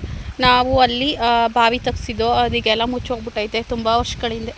ನೀರು ಸೌಂಡ್ ಕೇಳಿಸ್ಕೊಳ್ಳಿ. ನೋಡಲ್ಲ, ಆಡು ಮರಿನ ಅಲ್ಲಿ ಬಿಟ್ಟಿದ್ದಾರೆ ನೋಡಿ. ಕಂಡೋರ್ ಗದ್ದೆಗೆ ಬಿಡೋದು, ಕಂಡೋರ್ ಗದ್ದೆಲಿ ಮೇಯಿಸೋದು, ಅವ್ರು ಬಂದು ಬಾಯಿಗೆ ಬಂದಂಗೆ ಬೈಯೋದು. ಸೊ ಇಲ್ಲೇನಕ್ಕೆ ಬಂದೆ ಅಂದರೆ, ಮೆಣಸಿನ್ಕಾಯಿ ಐತೆ ಒಂದು 4 ಮೆಣಸಿನ್ಕಾಯಿ ಖಾಲಿಯಾಗಿತ್ತು ಮನೇಲಿ. ಅದಕ್ಕೆ ಯಾರೋ ಕುಯ್ಕೊಂಡು ಹೋಗ್ತಾರೆ ಆಯಿತಾ. ಅದಕ್ಕೆ ನಾನೇ ಕುಯ್ಕೊಳ್ಳೋಣ ಅಂತ ಹೇಳಿ ಬಂದೆ. ಎರಡೇ ಸಿಗಲಿ ಬಿಡಿ, ಸಾಕಲ್ವಾ ನಮ್ಮ ಗಿಡ. ಇನ್ನೊಂದು 3 ಮೆಣಸಿನ್ಕಾಯಿ ಸಿಕ್ತು, 3 ಸಿಕ್ತು, ಪರವಾಗಿಲ್ಲ. ಅಲ್ಲಿ ಬದನೆಕಾಯಿ ಕುಯ್ಕೋತಾ ಇದ್ದಮ್ಮ. ಆ ಸಣ್ಣವನು ಕುಯ್ಕೊಳ್ಳೋ ಮತ್ತಿಗೆ ಪರವಾಗಿಲ್ಲ ಫ್ರೆಂಡ್ಸ್. 4 ಕಣೆ 5 ಬದನೆಕಾಯಿ ಸಿಕ್ಕವೆ, ಪರವಾಗಿಲ್ಲ. ಇಲ್ಲೊಂದು ಮೆಣಸಿನ್ಕಾಯಿ ಗಿಡ ಅದೇ, ತಾಳಿ ಇನ್ನೊಂದು ಮೆಣಸಿನ್ಕಾಯಿ ಏನಾರು ಅದ ನೋಡ್ತೀನಿ. ಇಲ್ಲ ಮೆಣಸಿನ್ಕಾಯಿ ಇಲ್ಲ, ಅವತ್ತು ಕುಯ್ಕೊಂಡಿದ್ವಲ್ಲ.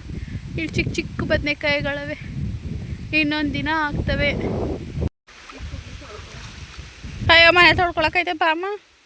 ನಾನು ಹೆಂಗೋ ಬಂದೆ ಪಾಪ, ನಮ್ಮ ಬರೋದೇ ಕಷ್ಟ. ಅಮ್ಮ ಬಿದ್ದೀಯ ಬರಮ್ಮ, ಬದನೆಕಾಯಿ ಅದ್ರೊಳಕ್ಕೆ ಹಾಕೋ, ಅಲ್ಲಿ ಮನೇಲಿ ತೊಗೊಳಕೈತದೆ. ಫ್ರೆಂಡ್ಸ್ ಹಂಗೂ ಹಿಂಗೋ ಮನೆಗೆ ಬಂದು ಅಮ್ಮಂಗೆ ಟೀ ಬೇಕಂತೆ. ಅಯ್ಯೋ ಬಂದು ಒಂದು 10 ನಿಮಿಷ ಆಯಿತು. ನಂಗೊಂಥರ ನಡ್ಕ ಬಂದಿದ್ದಕ್ಕೆ ಜೀವ ಎಲ್ಲ ಗಾರ್ ಬಂದಂಗೆ ಆಯ್ತಾಯಿತ್ತು. ಒಂಥರ ಜಾಸ್ತಿ ಅಭ್ಯಾಸ ಇಲ್ಲ ಅಲ್ವಾ, ಅಷ್ಟು ದೂರ ನಡ್ಕೊಂಡು ಹೋಗ್ಬೇಕು. ಅಲ್ಲಿ ಬೇರೆ ಒಂಥರ ಆಯಿತು. ಕೂತಿದ್ದೆ ಹಾಗೆ ಬರ್ಬೇಕಾರೆ ಅಂಗಡಿಲಿ ಒಂಥರ ತಿನ್ನಬೇಕು ಅಂತ ಅನ್ನಿಸ್ತಾ ಇತ್ತು. ಅದಕ್ಕೋಸ್ಕರ ಒಂದು ಕೊಬ್ಬರಿ ಮಿಠಾಯಿ ತೊಗೊಂಡು ಕೊಬ್ಬರಿ ಮಿಠಾಯಿ ತಿನ್ಕೊಂಡು ಒಂದು 10 ನಿಮಿಷ ಕೂತಿದ್ದೆ. ಇವಾಗ ಅಡುಗೆ ಮನೆಗೆ ಬಂದೆ. ಟೀ ಅಂತೆ, ಟೀ ಇಡೋಣ ಫ್ರೆಂಡ್ಸ್ ಬನ್ನಿ. ಟೈಮ್ ಬಂದು 7:30 ಇದೆ. ಯಾರೋ ಒಬ್ಬರು ಏನೋ ಒಂಥರ ನೋವಾಗೋ ಥರ ಕಮೆಂಟ್ ಹಾಕಿದ್ರು. ಅವ್ರಿಗೆ ಉತ್ತರ ಕೊಡಬೇಕಲ್ಲ. ಕಮೆಂಟ್ ಹಾಕ್ಬಿಟ್ಟು ಅವ್ರೇನೋ ಸುಮ್ಮನೆ ಆಗ್ತಾರೆ, ನಾವಿಲ್ಲಿ ವಿಲ ಅಂದರೆ ಒದ್ದಾಡ್ತೀವಿ. ಅದಕ್ಕೆ ಉತ್ತರ ಕೊಡೋದು ಕೊಟ್ಟಾಯಿತು. ಇವಾಗ ನಮ್ಮ ಪಾಪು ಇಲ್ಲಿ ಬರೆದಿದ್ದಾಳೆ, ಅದನ್ನು ತೋರಿಸೋಣ ನಿಮಗೆ ಅಂತ ಹೇಳಿ. ನೋಡಿ ಆಲ್ರೆಡಿ ಹೋಮ್ ವರ್ಕ್ ಸ್ಟಾರ್ಟ್ ಆಗಿದೆ.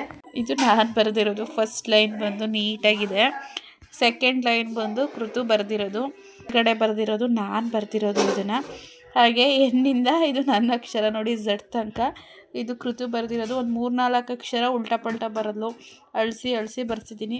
ಇದು ಫಸ್ಟ್ ಟೈಮ್ ಬರೆದಿರೋದು. ಸೆಕೆಂಡ್ ಟೈಮ್ ಬರೀ ಅಂತ ಹೇಳಿದ್ರೆ ಓಕೆ ಇಲ್ಲಿ ತನಕ ಬರೆದಿದ್ದಾಳೆ ಆಯಿತಾ. ಇಲ್ಲಿ ತನಕ ಬರೆದ್ಬಿಟ್ಟು ಇಲ್ಲಿ ಕೋಳಿ ಬಟ್ಟೆ ಬರೆದ್ಬಿಟ್ಟು ನಂಗೆ ನಿದ್ದೆ ಅಂತ ಹೇಳ್ಬಿಟ್ಟು ಇವಾಗ ಆಟಾಡ್ತಾ ಇದ್ದಾಳೆ. ಇವಾಗ ಅವಳಿಗೆ ಊಟ ಮಾಡಿಸಿ ಮಲಗಿಸ್ಬೇಕು. ಫ್ರೆಂಡ್ಸ್, ಕೃತು ಎಲ್ಲ ಹೊತ್ಕೊಂಡವಳೆ ನೋಡಿ. ಹುಡುಕದ್ನಲ್ಲ, ಯಾಕಮ್ಮ ಹುಡುಕ್ಬಾರ್ದ್ವಾ? ಇನ್ನೇನು ಮಾಡಬೇಕು? ಹುಡುಕ್ಬಾರ್ದು ನಾನು? ಸರಿ ಆಯ್ತು, ಅವಸ್ಕೋಗು ಫಸ್ಟಿಂದ. ಹುಡುಕಲ್ಲ ನಾನು. ಕೃತು ಎಲ್ಲೋಗೋಳ ಗೊತ್ತಿಲ್ಲ ಫ್ರೆಂಡ್ಸ್. ನಮ್ಮವ್ವ ಏನವ ಮಾಡ್ತಿದ್ದಿ? ಕಣ್ಣಿಗೆ ಹಾಕೋತಿದ್ದಿ ಡ್ರಾಪ್ಸಾ? ಹಾಕು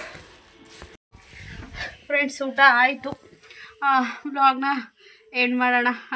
ಇನ್ನು ಕಂಟಿನ್ಯೂ ಮಾಡೋಕ್ಕೆ ಎನರ್ಜಿನೂ ಇಲ್ಲ, ಕಂಟಿನ್ಯೂ ಮಾಡೋಕ್ಕೆ ಇನ್ನೇನು ಇಲ್ಲ. ಇವತ್ತಿನ ಡೇ ಕಂಪ್ಲೀಟ್ ಆಯಿತು. ಟ್ಯಾಬ್ಲೆಟ್ಸ್ ತೊಗೊಂಡು ಮಲ್ಕೊಂಡ್ರೆ. ಆ್ಯಂಡ್ ಬ್ಯಾಡ್ ಕಮೆಂಟ್ಸ್ ನೋವಾಗೋ ಥರ ಮಾತಾಡೋದಕ್ಕೆ ಅಷ್ಟಕ್ಕೇ ನಾನು ರಿಪ್ಲೈ ಕೊಡಬೇಕಿತ್ತು. ನೋಡ್ಕೊಳ್ಳೋಂಗೆ ಕೊಟ್ಟಿದ್ದೀನಿ. ಅದು ಬಿಟ್ಬಿಟ್ರೆ ಇನ್ನೊಬ್ರು ಹಾಕೋರೆ ನನ್ನ ಕಮೆಂಟ್ ಇಟ್ಕೊಂಡೆ ನೀನು ಬಗೆರಿ ನನ್ನ ಕಮೆಂಟ್ ಇಟ್ಕೊಂಡೆ ನೀನು ವ್ಯೂಸ್ ತಗೋತೀಯಾ, ನಿನ್ನ ಬರೀ ಮಾತು ಅಂತ. ಅಯ್ಯೋ, ವ್ಯೂಸ್ ತಗೋಬೇಕು ಅಂದರೆ ಏನೇನೋ ಬೇರೆ ದಾರಿಗಳೇ ಇವೆ ಯೂಟ್ಯೂಬಲ್ಲಿ ಆಯಿತಾ. ವ್ಯೂಸ್ ತೊಗೋಬೇಕು ಅಂದರೆ ಬೇರೆ ಬೇರೆ ದಾರಿನೇ ಇದ್ದಾವೆ, ಅಥವಾ ಬೇರೆ ಬೇರೆ ಕಂಟೆಂಟ್ಸ್ಗಳನ್ನ ಮಾಡಾಕಿದ್ರೆ ಬೇಕಾದಂಗೆ ವ್ಯೂಸ್ ಬರ್ತವೆ. ನಾನು ಮಾಡ್ತಿರೋದೇನೋ ನನ್ನ ಡೈಲಿ ವ್ಲಾಗು, ನಂದು ಏನು ರೊಟೀನ್ ಅದನ್ನು ಮಾಡ್ತಾಯಿದ್ದೀನಿ. ಹಾಗೆ ಮಧ್ಯದಲ್ಲಿ ಕೆಲವೊಂದು ಸೀರಿಯಸ್ ಆಗಿರೋಂಥ ಟಾಪಿಕ್ಗಳ ಬಗ್ಗೆ, ನನ್ನ ಲೈಫ್ ಸ್ಟೋರಿ ಬಗ್ಗೆ ನಾನು ಹೇಳ್ಕೊತಾ ಇದ್ದೀನಿ ಆಯಿತಾ. ನಿಮ್ಮ ಕಮೆಂಟ್ ತೊಗೊಂಡು ವ್ಯೂಸ್ ಮಾಡ್ಕೋಬೇಕು ಅನ್ನೋ ಅವಶ್ಯಕತೆ ಇದ್ದಿದ್ರೆ, ನನಗೆ ಎಷ್ಟು ಕಮೆಂಟ್ಸ್ಗಳು ಬಂದವೆ 10 ತಿಂಗಳಿಂದ, ಅವೆಲ್ಲನೂ ತೊಗೊಂಡು ಹಾಕ್ಕೊಂಡ್ರೆ ಅವೇ ಒಂದು 100 ವ್ಲಾಗ್ಸ್ಗಳಾಯ್ತವೆ. ಅದರ ಅವಶ್ಯಕತೆ ನನಗಿಲ್ಲ. ಯಾರೋ ಇನ್ನೊಬ್ರು ಕಮೆಂಟ್ ಹಾಕಿದ್ರು, ನನ್ನ ಕಮೆಂಟ್ನ ತೊಗೊಂಡು ನೀನು ವ್ಯೂಸ್ ಮಾಡ್ಕೋತೀಯಾ ಅಂತ ಅವ್ರಿಗೆ ಹೇಳ್ತಾ ಇದ್ದೀನಿ. ಅದರ ಅವಶ್ಯಕತೆ ನಮಗಿಲ್ಲ ಸರ್. ನನ್ನ ಚಾನಲ್ ಸಪೋರ್ಟ್ ಮಾಡಿ ಅಂತ ಆ ಮನುಷ್ಯ 3 ವಾರದ ಹಿಂದೆ ಹಾಕಿದ್ದಾರೆ. ನಾನು ಅವ್ರು ಫಸ್ಟ್ ಟೈಮ್ ನನ್ನ ಚಾನಲ್ಗೆ ಬಂದು ಕಮೆಂಟ್ ಹಾಕಿರೋದು. ನಾನೇನು ಅದು ಹಳೆ ವೀಡಿಯೋ ಕಮೆಂಟ್ ಹಾಕಿರೋದ್ರಿಂದ ಹಳೆ ವೀಡಿಯೋಗೆ ನಾನು ರಿಪ್ಲೈ ಕೊಟ್ಟಿರಲಿಲ್ಲ, ಓಕೆನಾ. ಅದನ್ನೇನೋ ಮನಸ್ಸಲ್ಲಿ ಇಟ್ಕೊಂಡು ಲೈಕ್ ಮಾಡಿ ಬಿಟ್ಟಿದ್ದೆ, ರಿಪ್ಲೈ ಮಾಡಿರಲಿಲ್ಲ. ಬಿಕಾಸ್ ನಾನು ರೀಸೆಂಟ್ ವೀಡಿಯೋಗಳಿಗಾದರೆ ಕಮೆಂಟು ರಿಪ್ಲೈ ಮಾಡ್ತೀನಿ, ಹಳೆ ವೀಡಿಯೋಗಳಿಗಾದರೆ ಏನು ಮಾಡ್ತೀನಿ, ಲೈಕ್ ಕೊಟ್ಬಿಟ್ಟು ಬಿಡ್ತೀನಿ. ಸೊ ನಾನು ರಿಪ್ಲೈ ಮಾಡಿಲ್ಲ, ಲೈಕ್ ಕೊಟ್ಬಿಟ್ಟು ಬಿಟ್ಟಿದ್ದೆ. ಅದನ್ನೇ ಇವತ್ತೇನೋ ಮನಸ್ಸಲ್ಲಿ ಇಟ್ಕೊಂಡು ನೀನು ಬರೀ ಮಾತಾಡ್ತೀಯಾ, ನನ್ನ ಕಮೆಂಟ್ನು ತಗೊಬಿಟ್ಟು ನೀನು ಯೂಸ್ ಮಾಡ್ಕೋತೀಯ. ಬೇಡ ಸರ್, ಅಂಥದ್ದು ಬೇಡ ನಮಗೆ. ಯಾಕಂದರೆ ನಾನು ಇಲ್ಲಿ ತನಕ ಬಂದಿರೋದು ಬೇರೆಯವ್ರ ಕಮೆಂಟ್ನ ತೊಗೊಂಡು ಅದ್ರ ಬಗ್ಗೆ ಮಾತಾಡಿ ನಾನು ಇಲ್ಲಿ ತನಕ ಬಂದಿಲ್ಲ. 10 ತಿಂಗಳಿಂದ ಕಷ್ಟಪಟ್ಟು ವೀಡಿಯೋ ಮಾಡಿ, ನನ್ನ ಡೈಲಿ ವ್ಲಾಗ್ಸ್ ಮಾಡಿ, ನನ್ನ ಕಷ್ಟ ಸುಖನ ನನ್ನ ಸಬ್ಸ್ಕ್ರೈಬರ್ಸು, ನನ್ನ ಪ್ರೀತಿಯಿಂದ ನೋಡೋವಂಥ ವ್ಯೂವರ್ಸ್ ಹತ್ರ ಹೇಳ್ಕೊಂಡು ಕಷ್ಟಪಟ್ಟು ಬಂದಿದ್ದೀನಿ ಆಯಿತಾ. ನಿಮ್ಮಂಥವ್ರ ಕಮೆಂಟು ಅದು ಹಾಕಿದಾರಲ್ಲ ಅವ್ರಿಗೆ ಮಾತ್ರ ಹೇಳ್ತಾ ಇದ್ದೀನಿ ಫ್ರೆಂಡ್ಸ್, ನಿಮಗಲ್ಲ. ಸಾರಿ, ನಿಮಗೆ ಅಂತ ಅಂದ್ಕೊಬೇಡಿ, ಅವ್ರಿಗೆ ಮಾತ್ರ ಪರ್ಸನ್ಗೆ. ಆ ಥರ ಬೆಳೆದು ಬಂದಿಲ್ಲ ನಾವು. ಏನು ನಮ್ಮನ್ನ ಯೂಟ್ಯೂಬರು ಬಂದ ತಕ್ಷಣ ಸ್ವಾಗತ ಮಾಡ್ತಿದ್ದಿಲ್ಲ, ಬನ್ನಿ ನಿಮಗೆ ಅಫಿಷಿಯಲಾಗಿ ಯೂಟ್ಯೂಬರ್ ಮಾಡ್ತೀವಿ ಅಥವಾ ದುಡ್ಡು ಕೊಡ್ತೀವಿ, ನಿಮ್ಮನ್ನ ಬೆಳೆಸ್ತೀವಿ ಅಂತ. ಕಷ್ಟಪಟ್ಟು ಬಂದಿರೋದು, ಇವತ್ತಿಗೂ ಕಷ್ಟಪಡ್ತಾ ಇದ್ದೀವಿ, ಮುಂದಕ್ಕೂ ಕಷ್ಟಪಡ್ತೀವಿ. ಯೂಟ್ಯೂಬು ಕಮೆಂಟ್ ಹಾಕಿದಷ್ಟು ಸುಲಭ ಅಲ್ಲ, ನೀವು ಮಾಡಿ ನೋಡಿ. ನಾನು ಕಮೆಂಟ್ ಹಾಕಿರೋರ್ದು ನೋಡಿದೆ, ಯಾವುದೋ ಒಂದು 4-5 ಶಾರ್ಟ್ಸ್ ಹಾಕಿದ್ದಾರೆ ಆಯಿತಾ. ನೀವು ಒಂದಿನ ವೀಡಿಯೋ ಮಾಡಿ ನೋಡಿ, ಅದ್ರ ಕಷ್ಟ ಏನು ಅಂತ ಗೊತ್ತಾಗುತ್ತೆ ಅಷ್ಟೇನೆ. ಜಾಸ್ತಿ ಮಾತಾಡೋದಿಲ್ಲ.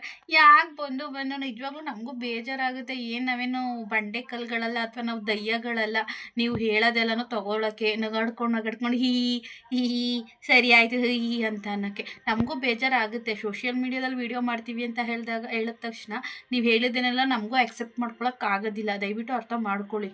ಆ್ಯಂಡ್ ಕಮೆಂಟ್ ತೊಗೊಂಡೇನು ನಾನು ಇಲ್ಲಿ ತನಕನೂ ಬೆಳೆದಿಲ್ಲ. ನಿಮ್ಮ ಕಮೆಂಟ್ನ ತೊಗೊಂಡು ಹಾಕ್ಕೊಂಡು ಬಂದಿಲ್ಲ ನಾನು. ಅದು ನಮ್ಗೆ ತೀರಾ ಹರ್ಟ್ ಆದಾಗ ರಿಪ್ಲೈ ಮಾಡ್ತೀವಿ, ಅಷ್ಟು ಬಿಟ್ಟರೆ ಇನ್ನೇನೂ ಇಲ್ಲ. ಸೊ ಫ್ರೆಂಡ್ಸ್, ಈ ವ್ಲಾಗ್ನ ಇಲ್ಲಿಗೆ ಎಂಡ್ ಮಾಡ್ತಾ ಇದ್ದೀನಿ. ಅದು ಕಮೆಂಟ್ ಹಾಕಿದ ಪರ್ಸನ್ಗೆ ಅಷ್ಟೇ, ನಿಮ್ಗೆ ಯಾರಿಗೂ ಅಲ್ಲ. And thank you so much. ಯಾರೋ ಒಬ್ಬರು ಇರ್ತಾರೆ ಬಿಡಿ, ಅಲ್ಲೋ ಇಲ್ಲೋ ಒಬ್ಬೊಬ್ರು ಇರ್ತಾರೆ, ಅದಕ್ಕೆಲ್ಲ ತಲೆ ಕೆಡಿಸ್ಕೊಳಕ್ಕಲ್ಲ, ಬೇಜಾರಾಗುತ್ತೆ ಆ ಕ್ಷಣಕ್ಕೆ. ಆ್ಯಂಡ್ ಅಭ್ಯಾಸ ಆಗೋಗ್ಬಿಟ್ಟೈತಲ್ವ. ಆ್ಯಂಡ್ ಹಿಂಗೆ ಸಪೋರ್ಟ್ ಮಾಡ್ತಾ ಇರಿ. Thank you so much. Bye. Next ವ್ಲಾಗಲ್ಲಿ ಸಿಗೋಣ ಫ್ರೆಂಡ್ಸ್.